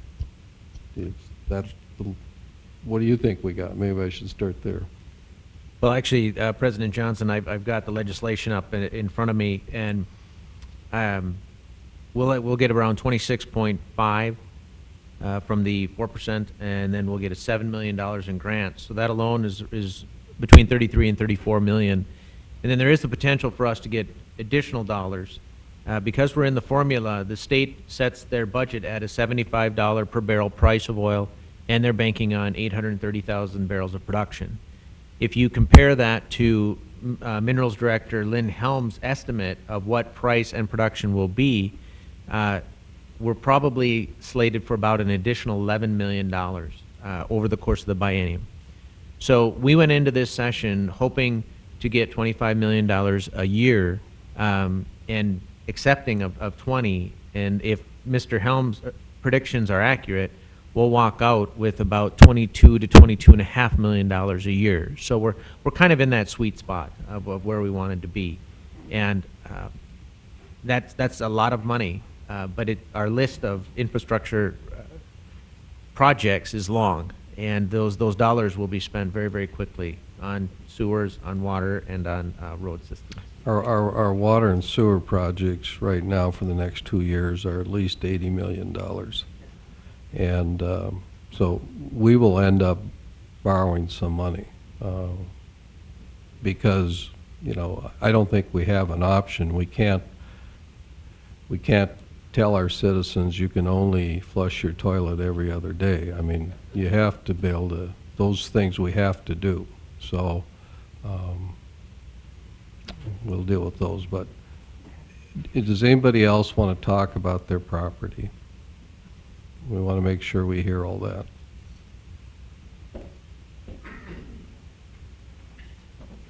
My name is Robert Golster, and I got a question. Does it make any difference in the location of your property on your tax value? Yes, sir, location is one of the factors taken into consideration. Well, I live on that truck route on 8th Street there, and right across from me is Heartland Village. We got a dump grounds there. And that land there is sandy soil, and they tore up all the grass. And when the wind comes from the south, me and my neighbors have called into the city often and often and often, and they don't do nothing about it. And that sand comes out of that yard, and our windows are full of sand blowing across from the yard. And I should cut the value of our houses down because you can't cope with it. It's killing your lawns. The sand's blowing out of there, killing your lawns. And then we call the city. They don't do nothing about it. Last year I called in when they hauled all that dirt in there. I called in there and he finally went over there and told me they had to water it down. Well, they watered it down until they were done hauling the dirt in, and then we had the same thing again. And it's a dump ground, and I don't know if you guys ever went out there and drove by there and looked at it. We try to keep our yards good. The boulevard, I had nice grass there. I got crap now because it's so full of sand the grass can't grow coming out of that yard. And I think that should make a difference. And the same thing with that truck route. For example, I called the city 3 years ago, and they said they were going to put signs up for jake breaks. I haven't seen any yet. And summertime, if you got your bedroom window and that semi goes by and throws them jake breaks on there, it sucks you out of bed. And that's how bad it is. But it seems like the city can't do nothing, so that should cut the value of the homes. Anybody that wants to live there, they see that knocks the value of homes. Across the street, we had a house, they sold it, oil company bought it. It's a dump grounds. They don't clean it, they don't do nothing, there's a vacant lot. The city won't push nobody over there to get it cleaned up or nothing. It's cutting the value of our homes if we try to sell it, yet the value went up again this year. Every year it went up, but we can't get no results on that other stuff. I talked to my neighbors again Sunday, and they all said they called in there getting so tired of that dust and dirt, but the city don't do nothing. There's got to be something that the city can go there to make them gravel that, and or put up a wood fence to hide all that crap they got. Yeah, Mr. Goss, give me you're talking 8th Street East? Yeah. And where's this property exactly? Yeah, it's right across the street on 8th Street. I live in the corner of 2nd Avenue Southeast, and 8th Street is right beside me. The truck route goes right by my house, and right straight across from me is that trailer, Heartland Village. That used to be just a post office and an office. And all of a sudden it became a dump ground. They haul a bunch of dirt in there, wood in there, old refrigerators, stoves, rickety trailers sitting there. Are you north of Villard? It's right on Villard there. They got that, by 22 goes by, they got that display of trailer houses, but you go take 8th Street and you go past up to 2nd Avenue, and right across my street is where they got all the junk sitting. By the loaf and jug, Carson. Pardon? Loaf and jug. I think if you guys would take a drive by there and look at it and see what we've putting up with for the last 3 years since they started to do that. Last year they hauled that dirt in there for a month. They were hauling dirt and piling it up in there. There's a big pile of dirt in there now. And they're not developing it? Pardon? It's not a housing development?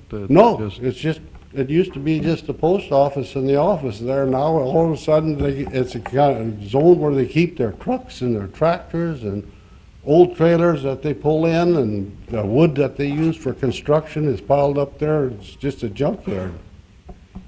And if you push our value of our home up, I think the city should step in there and make them clean that up and put up a fence or something to hide all that. And gravel that yard so we don't get that dust and dirt. Gravel or pave it or something. Sir, I'm trying to recall where you're at on the map here. Are you down I'm right on the corner of 2nd Avenue Southeast and 8th Street. It goes right by south me. of Heartland Homes? Or west of Heartland? Heartland Homes has got their This- property right across the street from me. Okay, so Right south of me on 8th Street there. okay, so you're right about here? Yeah, Okay. well, if I'm looking at it right. But- This is Heartland Homes right here. Yeah. So you're right about in that. Yeah, they got all their equipment set in there. If you go by there, you'll see what I'm talking about. Heartland Homes won't even fix their roads down there. They have potholes, not fell into their roads down But there. there must be some jurisdiction the city's got to make them clean now. There's no reason people have to put up with that. They're charging $1,500 to $2,500 lots and stuff. Yeah, those are all private roads inside Heartland Homes, and we had the same or similar issues with our vehicles, because we do go down and pick up trash and such, and we did let Heartland Homes know that we will cease that service unless those roads were fixed, and we were also, of course, concerned about emergency services having access in that area. So, Because I got a white house and I wash it off to get the dirt off, and wash the windows, and I get a wind from the south, and I got the same thing I had. If I washed it one day and the wind comes from the south, then I wasted my time. And yet my property tax go up, but we can't get no help on that. so we can have one of our building inspectors go, because we did have a similar situation happen on this side of town, and we did address that. Yeah, and my lawn, it's a fighting situation to keep the lawn green because there's so much of that sand in there. I gotta take the hose and wash the sand out or else I lose my lawn. What's your physical address? Pardon? What's your address? 792 2nd Avenue Southeast. 792 2nd Avenue Southeast. Yeah, and all the people along 8th Street there along that area, I talked to them Sunday, they said, we've called in and we can't get no results. Thank you. Mr. Altman, would you represent the commission and go look at that too? I have driven down by there. I'm sorry, I have driven down by there, and I have looked, and I have called into city staff to follow up on it. Okay. And so I recognize his predicament, and I have actually called into city staff and am still waiting back for a response for something to happen too. Well, I'd appreciate if you'd go take another look. I mean, I'm concerned that someone is using property in a manner in which it isn't zoned for. Yeah. You know. Okay. Who else wants to speak?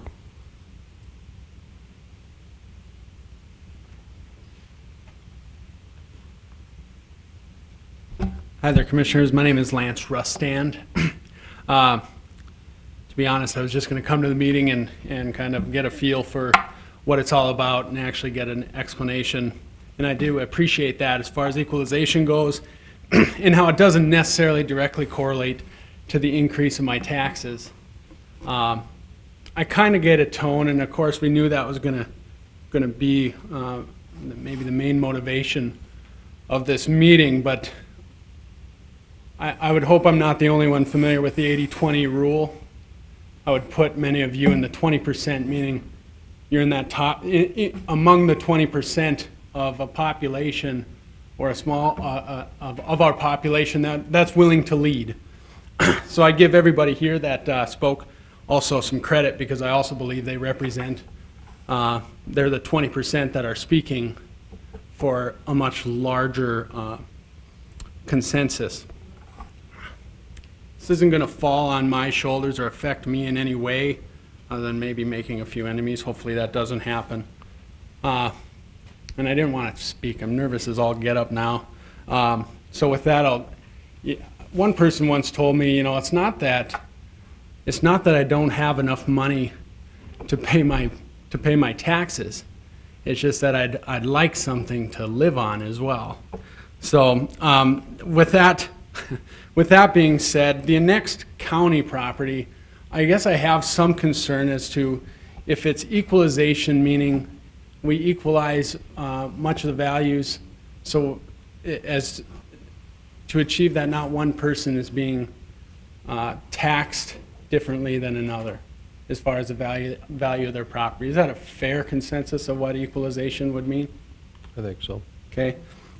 With that being said, at the beginning of the meeting, it was reported that there wasn't enough time to do a thorough job as far as the annexed county value, which is fine. I can respect limitations on time. I suffer from them myself. But my question would be this. Why is there, and if so, why would there be a different amount assessed if all they are is on one side of a line or another?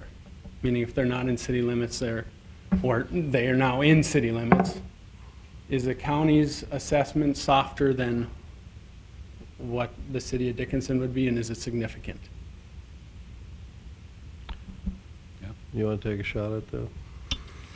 That's a very good question.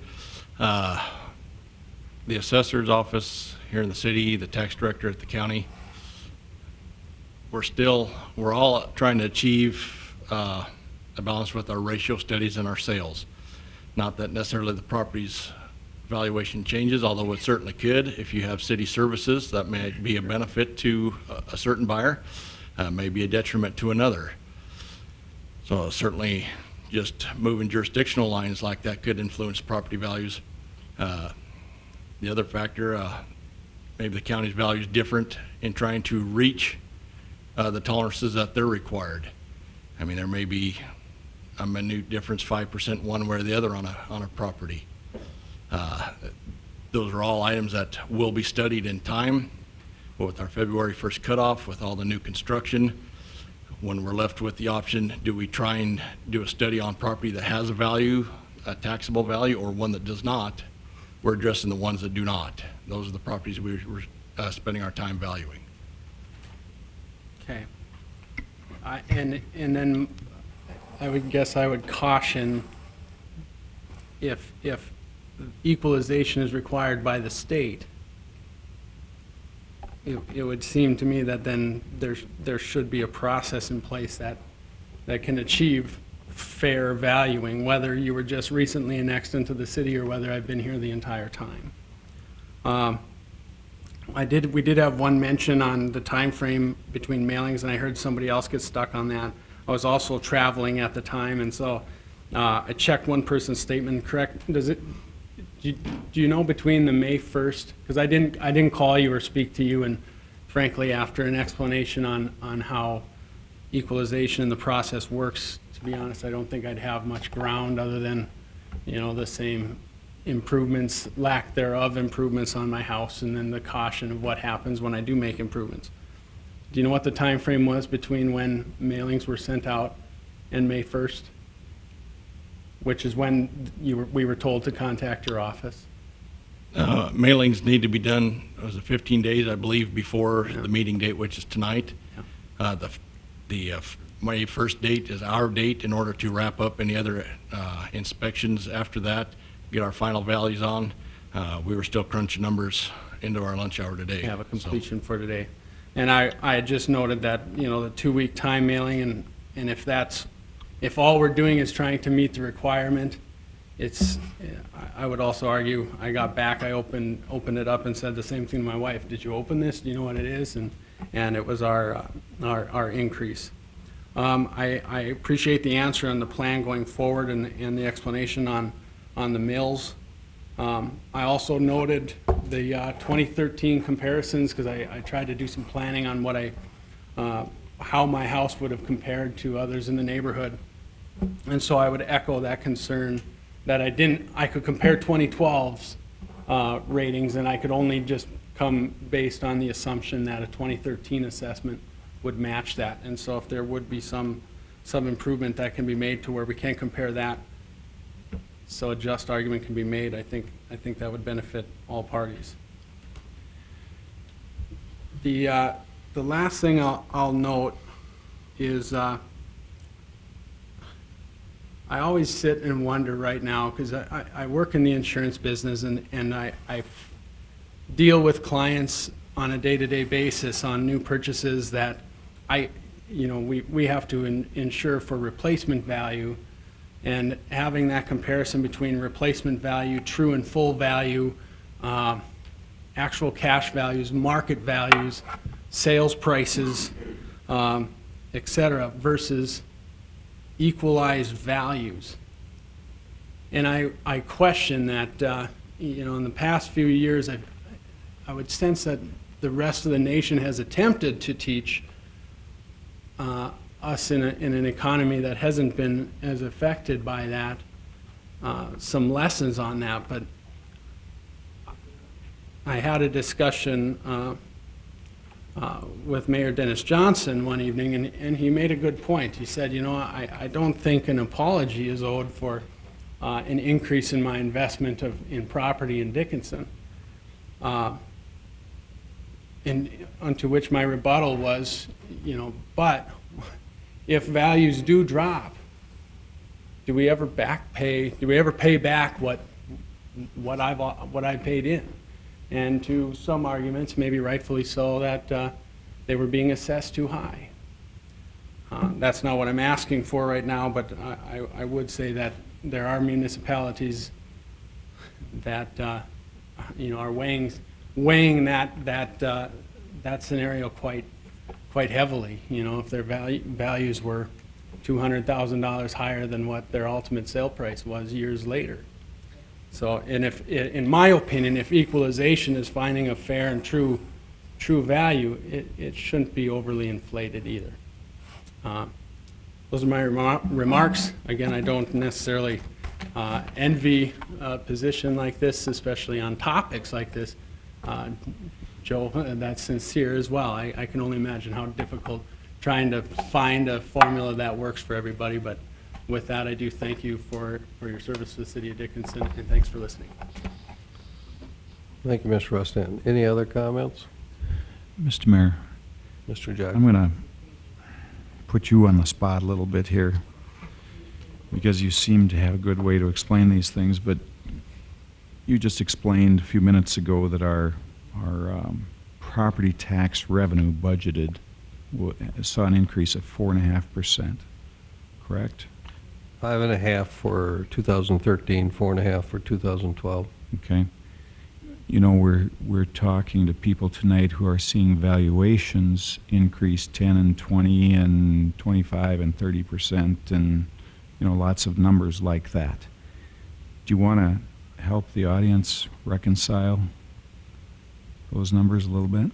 I think you did it tangentially a little bit already, but maybe hit that again one time. Well, if we were levying mills, the city would take advantage of your property values going up. If we kept our mill levy constant, then if your property went up 20%, the city revenues go up 20%. We're not taking advantage of the increase in your property. The city as a taxing entity, we're taxing, again, just on the basis of what we actually need to operate the general fund. And property taxes, if you look over the last 4 years, have covered a low of 23.6% of the general fund expenses to a high of 32.8%. Again, meaning that, if we had to rely on property taxes to cover all the general fund expenditures, they would be anywhere 3 to 4 times as high. I mean, it wouldn't be realistic. But so when somebody, like I'll have a legislator say to me, well, what are you doing with all that extra property tax you're collecting? So you don't understand. When we get a new resident here or build a new house, for every dollar they pay us in property tax, we have to find between 2 and 3 other dollars to provide the services. Our property tax revenues to the city don't even cover the cost of operating the police department. So we have to have other revenues, to make this happen. we're not taking advantage of the fact that your property goes up in value. And like I said, I think our mill levy for the city, when it's all calculated out for 2014, I wouldn't be surprised if it doesn't drop about 25%. Because Joe's numbers, in round numbers, last year, the total true and full value of property in the city limits was $1.2 billion. This year, it's going to be almost $1.9 billion. And maybe close to 300 million, maybe a little under 300 million, is new properties that have come online. Is that? My new construction is $200 million, which was added prior to the increase that everybody else saw. So we have the 200 and then add. So we're up in total 50%, but of that 50%, a third of it is for new properties. Correct. Okay. Okay, and then just to help understand this more, conversely, a few years from now, whenever, should property values decrease, which could happen, they will. What will happen at that point with the amount of property taxes versus mill levy versus valuation? Yeah, the school district will then see things go the other way, because they'll only be able to levy so many mills, so their revenues will fall. The city revenues, depending upon what its expenses are, might remain the same, might go up, might come down. It just depends upon what our community looks like when property values start to fall. For example, if population's falling, if building is slow, you know, right now we have 2 city planners. Maybe you'd cut back to 1 city planner. I hope the city planners aren't in the room. You know, we've added police staff, law enforcement staff. You know, if our city quits growing and actually goes the other way, we're going to do the same things that they started to do last time around in 1982, where you reduce your staff. But we will all get letters from Joe saying that our valuations have decreased, but our tax bill may not. Your tax bill will definitely go down from the school district, again, because they tax mills. I'm talking about the city. The city, it may not. You know, it just depends. It's hard to predict what kind of situation the city would be in at that time. And just because if property values stabilize, it doesn't necessarily mean we're losing population either. It just may mean that home construction capacity, the ability to build homes, may now be greater than the ability to sell them all. For example, you know, we may be overbuilt right now when it comes to motel rooms. And so what are we seeing? We're seeing the value of motel rooms come down. Doesn't mean our population's getting less. Mayor Johnson, I think the thing that would slow us down when the interest rates go up. And, you know, with the high price of the new builds, you will not see that many people qualifying for the higher bills. Yeah, there's a lot of factors. Right now, that's a good point. I mean, when we think back to the 70s and early 80s, think of the difference in what a mortgage costs today versus back then. You know, you had mortgage rates that were starting to exceed 10% during some of that time frame, and now we've got mortgage rates at, what, 3.5%, so it's quite a difference.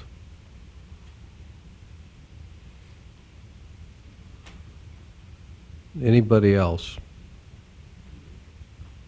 Okay, well, we'll close the public hearing. We appreciate all of you being here. We know it's a difficult situation, but as Mr. Rustan said, he and I had quite a discussion the other night during social hours, so you can imagine how much sense I was making. But what he said is, you know, it's as difficult as this is still a better problem than what most of the nation has confronted, and where they've lost value on their real estate. At least ours has been going up. You can argue whether or not our process has got your particular property valued accurately. I think you can all make an argument there. But in general, we have a much better situation where one of our most valuable assets, which are our homes and our commercial buildings, are increasing in value, and that's a good thing. That's a good thing. Okay.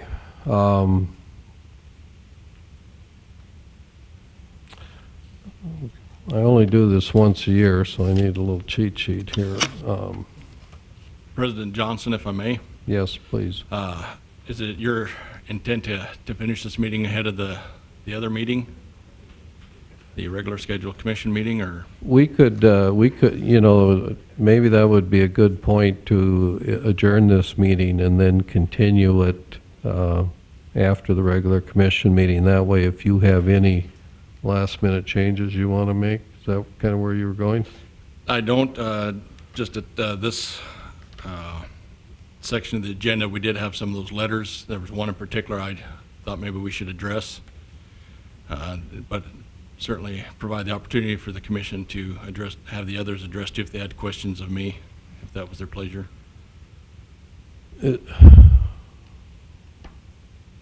Is there anyone in the audience that would object if we continued this meeting after our regular city commission meeting, which means we would probably start on this again at about 6:30 or so, 7 o'clock, maybe 7 o'clock. We're a half hour late already. I mean, it's pretty much procedural things from this point on. If you want to witness them, we'll continue with this and we'll delay the city commission meeting.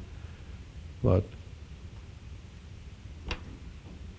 if no one objects, then I think maybe the best thing to do here, Mr. Colling, would be to recess this meeting, and we'll resume it at the conclusion of the city commission meeting. I believe that's correct, Mr. President. You may want to entertain a motion to recess the meeting. Okay. Would there be such a motion? I'll move. Is there a second? Second. Is there any discussion by commissioners? Hearing none, all in favor say aye. Aye. Opposed, say nay. Motion carries. Will be recessed. Let's start the city commission meeting in about 10 minutes and give you a chance for a break. Meeting. Mr. Coley, I'll probably need some guidance here, but I think the next thing that we have to do is ask for a motion to accept the assessor's report. And that's provided that there is no action that we want to take on any of the individual properties regarding the comments we heard earlier this evening. That's correct, Mr. President. You can equalize and correct the rolls, make any adjustments to property values that you would wish to make. And having made those, you would entertain a motion to accept the assessor's roll. Okay. So I'll formally ask if there's a commissioner that would, if there's any changes that you'd want to make to the rolls that you suggest. Are you going to go revisit the ones that were here and talk to, or are they coming to you? I don't understand the process here. Anybody who has come to my office and reviewed their property with me, we've either at that time come to the conclusion that we do have your property adequately represented, and that, you know, whether you think the value is too high or not, you know, it is what it is. You know, it's a sign of the market. If they do not think that the property has been adequately described and represented, then a field review by myself has been what I've done in the past. And by all means, if there's anybody who's still concerned, I would go out and visit that, specifically Mr. Warner's property. Well, that's what I'm talking about, Mr. Warner, for one. Okay. I mean, questions arise in my mind, why is he $40,000 or $45,000 difference between his valuation and that property? You know, if the average of the property similar to his are selling at $208,000, his is off from there a long ways. There's a reason for it. And without visiting the property and digging into it a little deeper, I don't like to just go in and change his valuation without knowing why. there's a statistical damage will be done doing that if we don't correct his specific property card. Okay, and then when the first lady, I don't remember the name, she was speaking for herself and for her neighbor. Are you going to go back to those properties? Well, you have not been to them physically, so that's my question. If invited, then absolutely I would go out. What we're seeing here is just a need on some of these properties to be revalued. Certain, similar to what we're doing with the commercial properties, we need to do a revaluation on the residentials as well. In a dynamic market like this, the outliers get magnified, and that's maybe what was represented in the audience tonight. Well, I do a lot of free service for social services, and I've gone to homes that I've condemned. So, you know, if you're assessing them higher and they shouldn't even be lived in, that's the point I'm trying to make. And I'm not disagreeing. Upon a physical inspection, if I note that, I can make adjustments and make those changes. But without being invited out, short of doing that revaluation, which we have not started yet, it's been all new construction. I mean, if it's not brought to my attention, I don't know to go out and visit those properties. And that's why I appreciate when the public comes out or they come to my office and bring those to my attention. They know their property better than I do in most circumstances, and by all means, we'll walk through their characteristics, and if warranted, I will do an on-site visitation. So you are going to do an outside, I think if they've called you and they've asked you, they've talked to you, they've come here and been at the podium, that is an invitation. Come look at my home. Come by my home, one gentleman said. So Yeah. I think you need to redo those, the ones that took the time to come here and have contacted you and feel very strongly about it. In the case of the one lady who spoke here, I offered and she did not take me up on that. Well, my house isn't, I'm not ready for you to come out, or this or that. She didn't want me there. Her concern then was more for her neighbor. I think it continues to be more of an issue of taxes is what everybody's concern is, and larger than what their valuation is.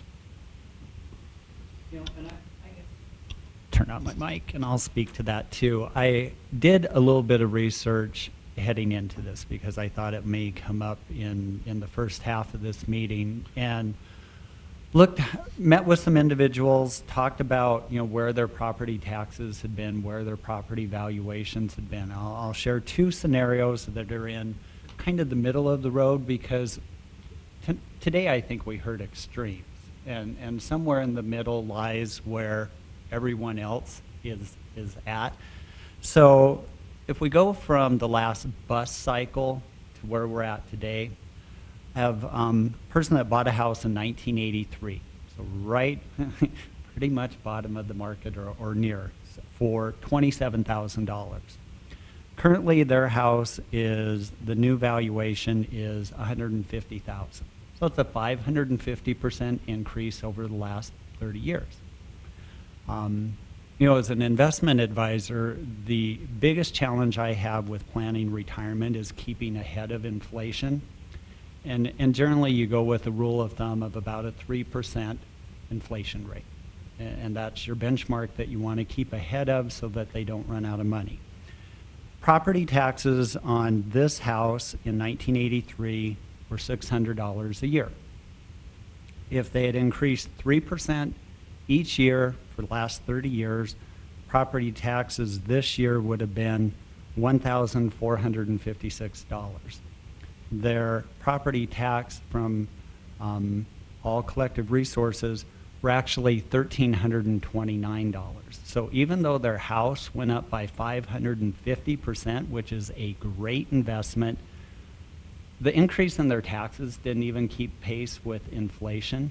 And when you look at what we use taxes to pay for, police, fire, water, sewer, infrastructure, I know firsthand that our costs from a city, county, and state certainly went up more than inflation over the last 30 years.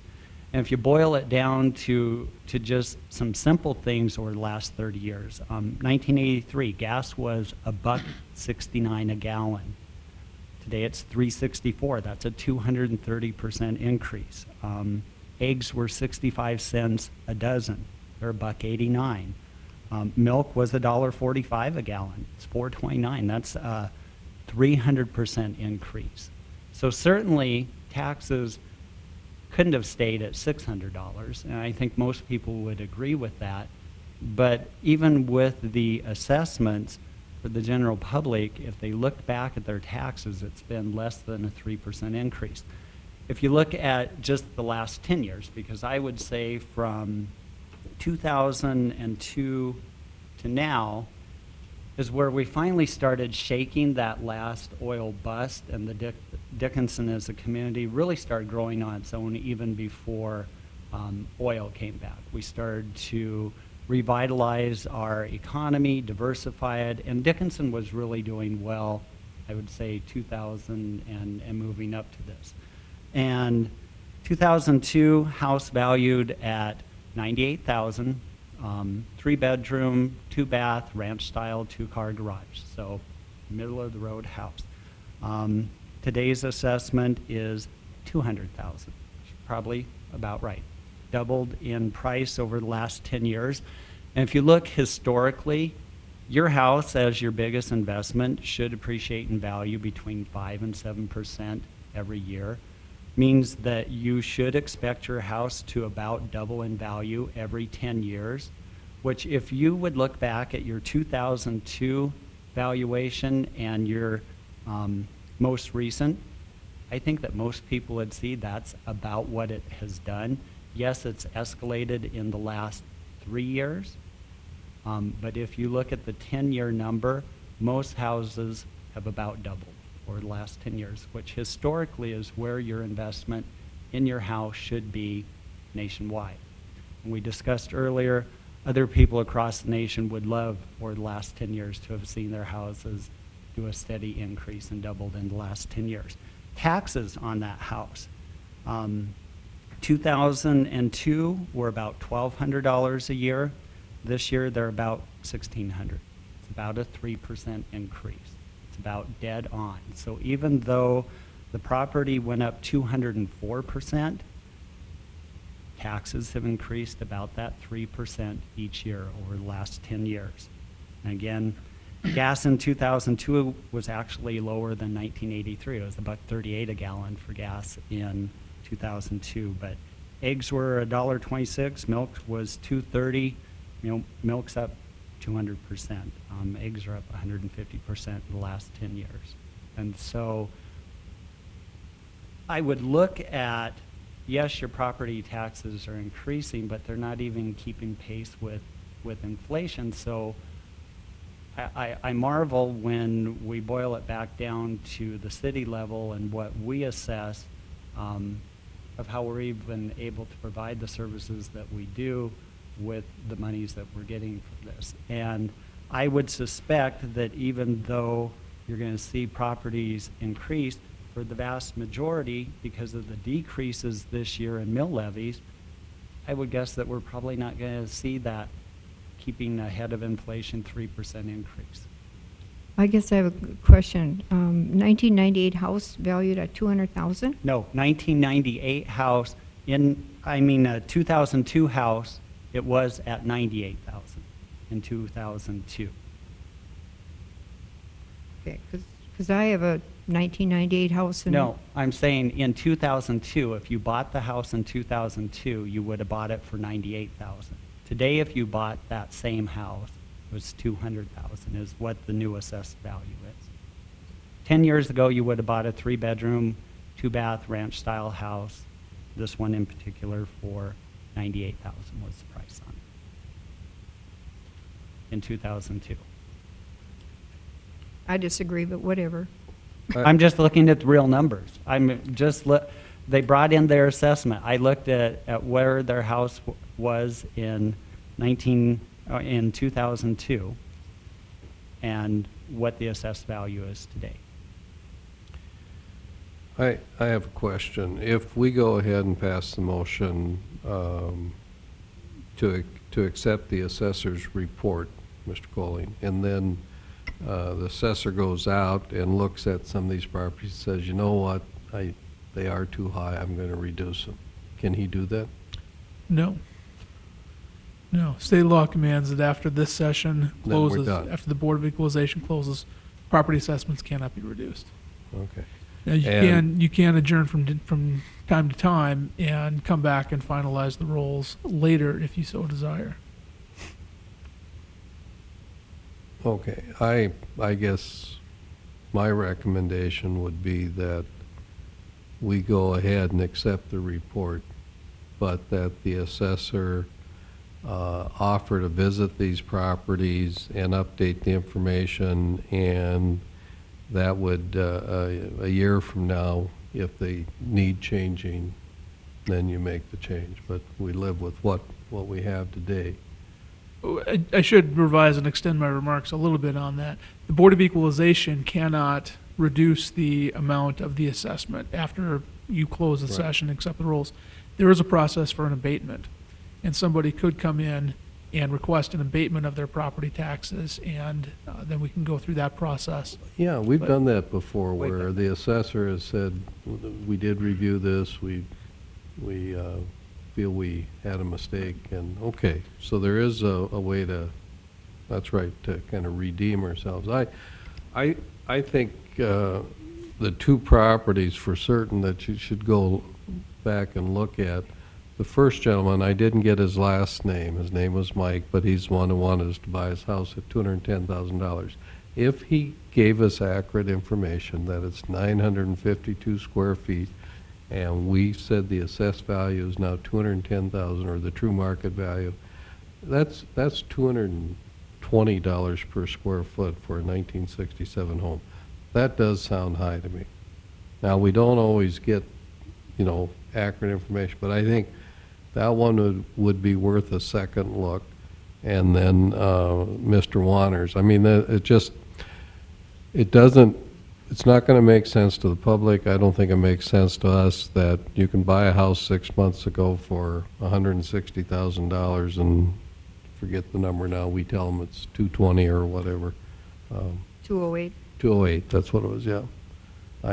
So I think, what I would recommend is that you make a phone call to each of those two and volunteer that you or your members of your staff will come and do do an inspection. Does that sound like a reasonable approach?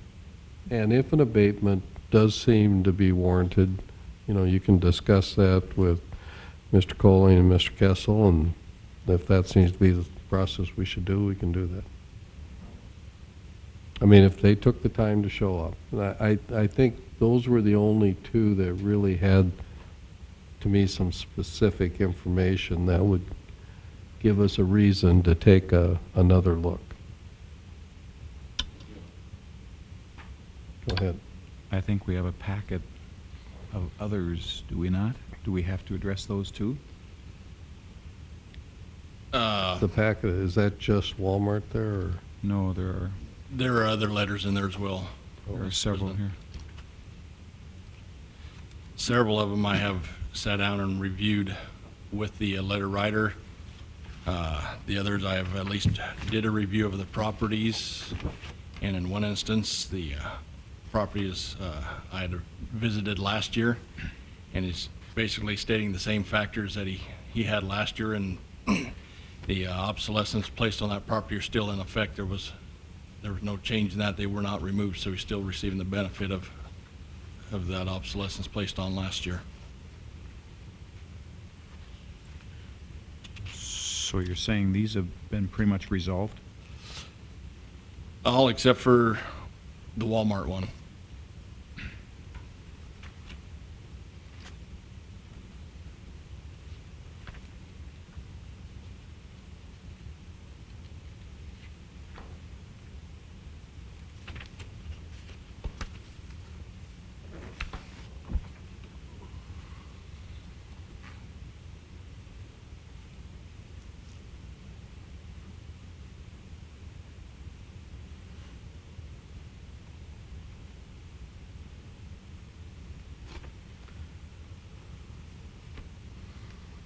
Well, I'd still entertain a motion to accept the assessor's report.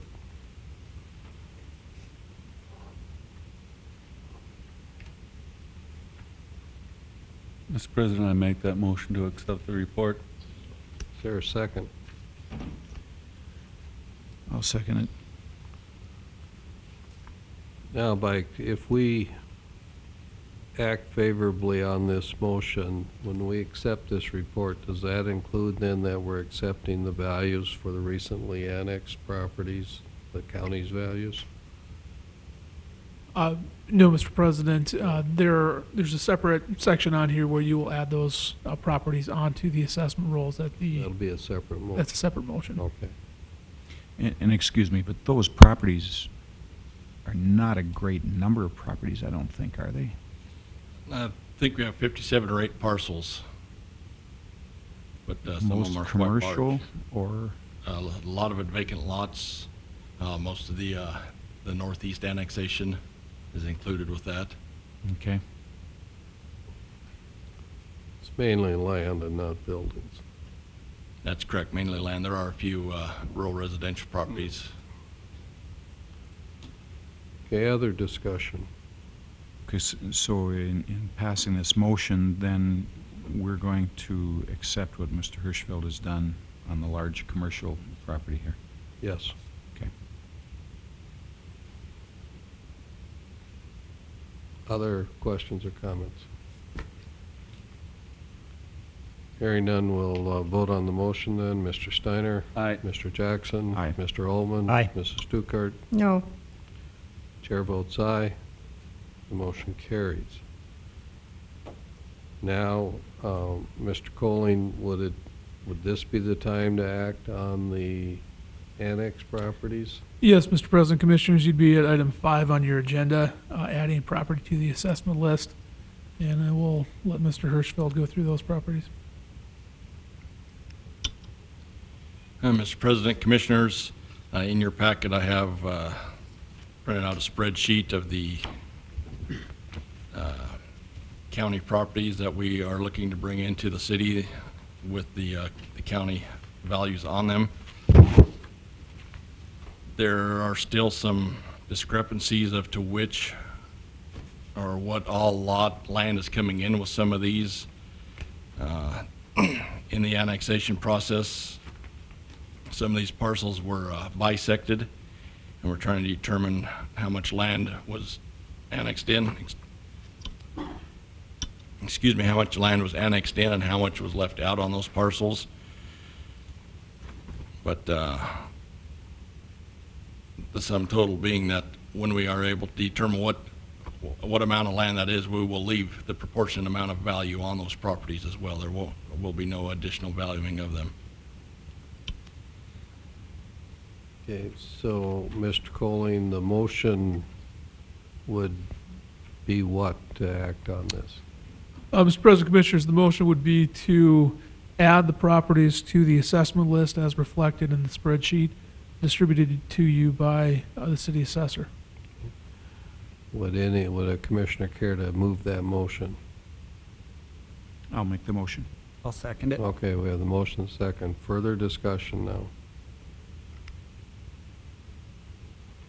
Hearing none, we'll vote. Mr. Jackson? Aye. Mr. Altman? Aye. Mr. Steiner? Aye. Mrs. Stuckert? Aye. Chair votes aye. The motion carries. And then, Mr. Colling, I believe what we have left to act on then would be the 2-year residential exemptions. That's correct, Mr. President. You'd be at items 8A and 8B, which would require separate motions in order to approve and accept those exemptions. Okay, and we have discontinued the 2-year residential exemptions, so we probably have just this year and maybe next year to deal with these?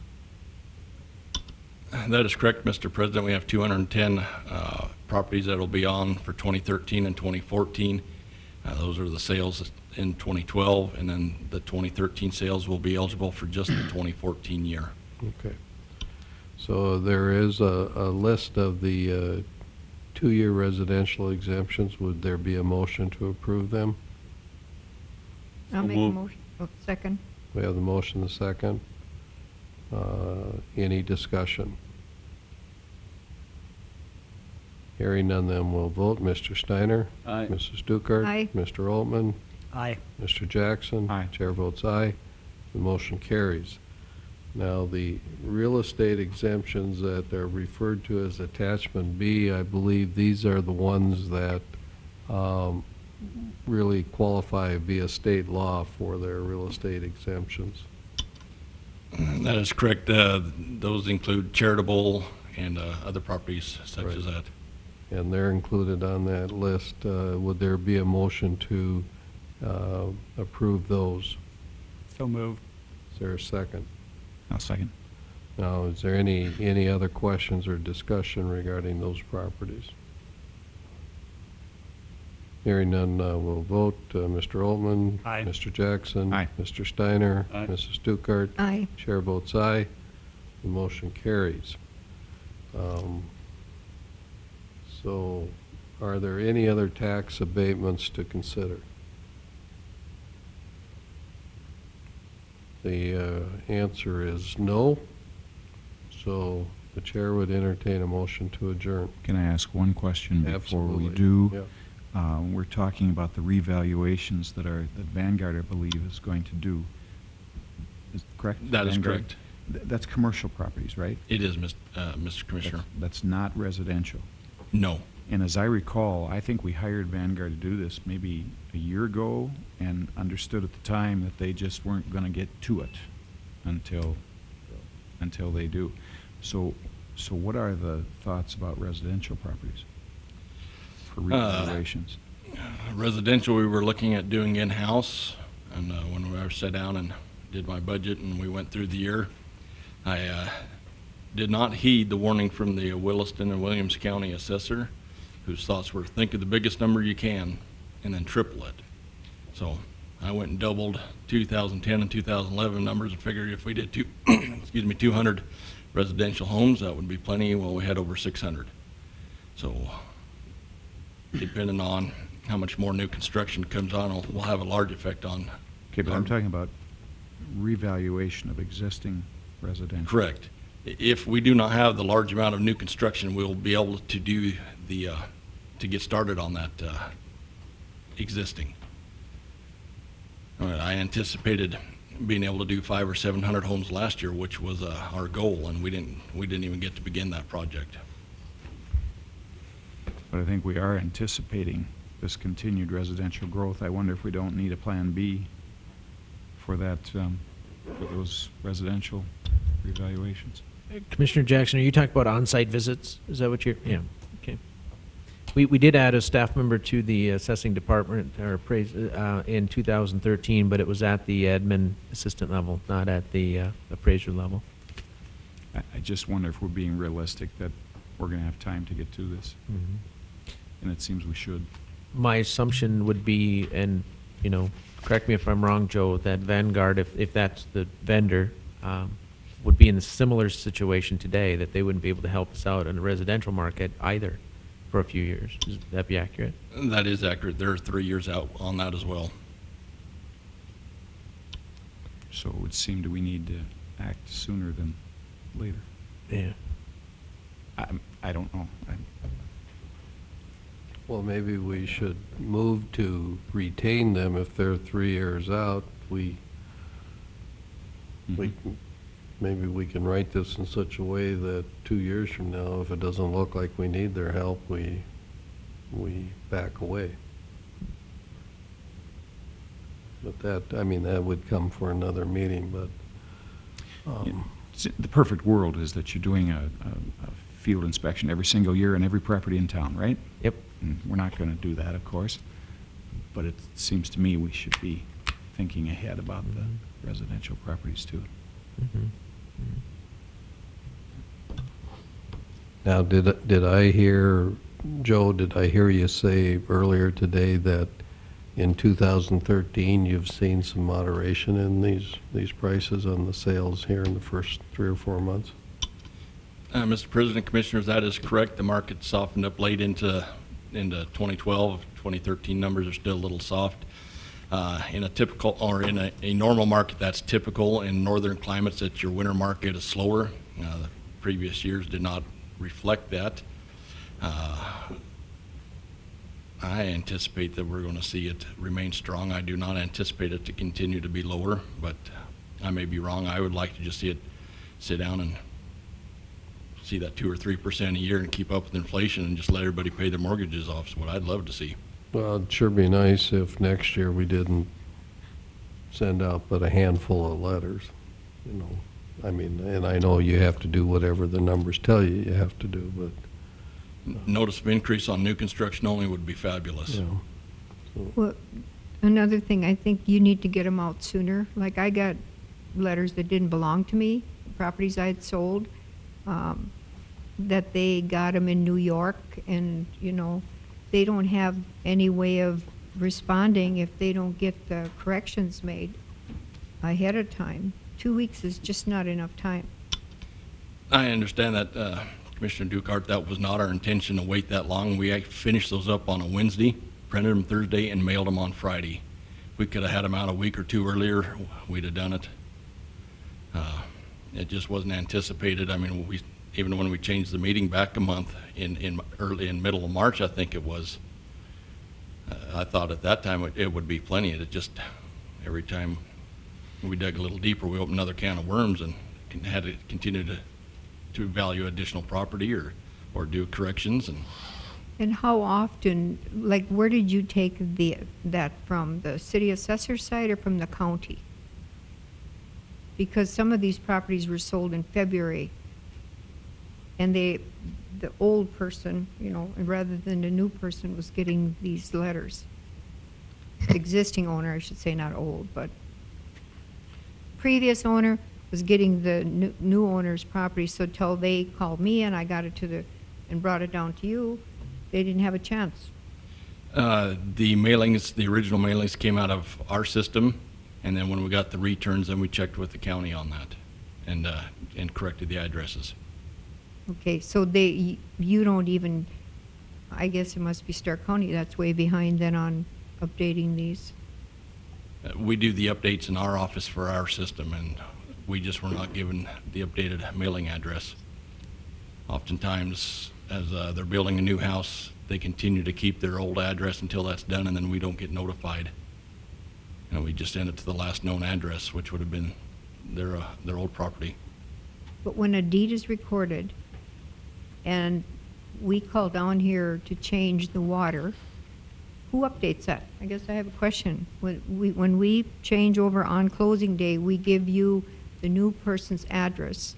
I mean, we say, okay, I'll just use mine, 832 9th Avenue West, we're closing today, the new owner is. Do you update your system that day, you know, with the utilities, or how do you do that? We get the deed, but there isn't always an address that comes with the deed either.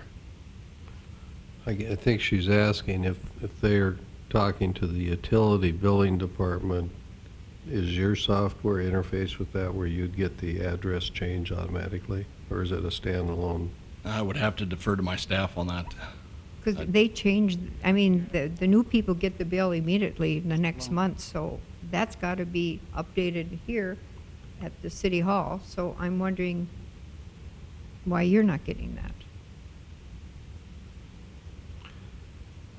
I don't have an answer for that right now. I'd have to get back to you. Okay.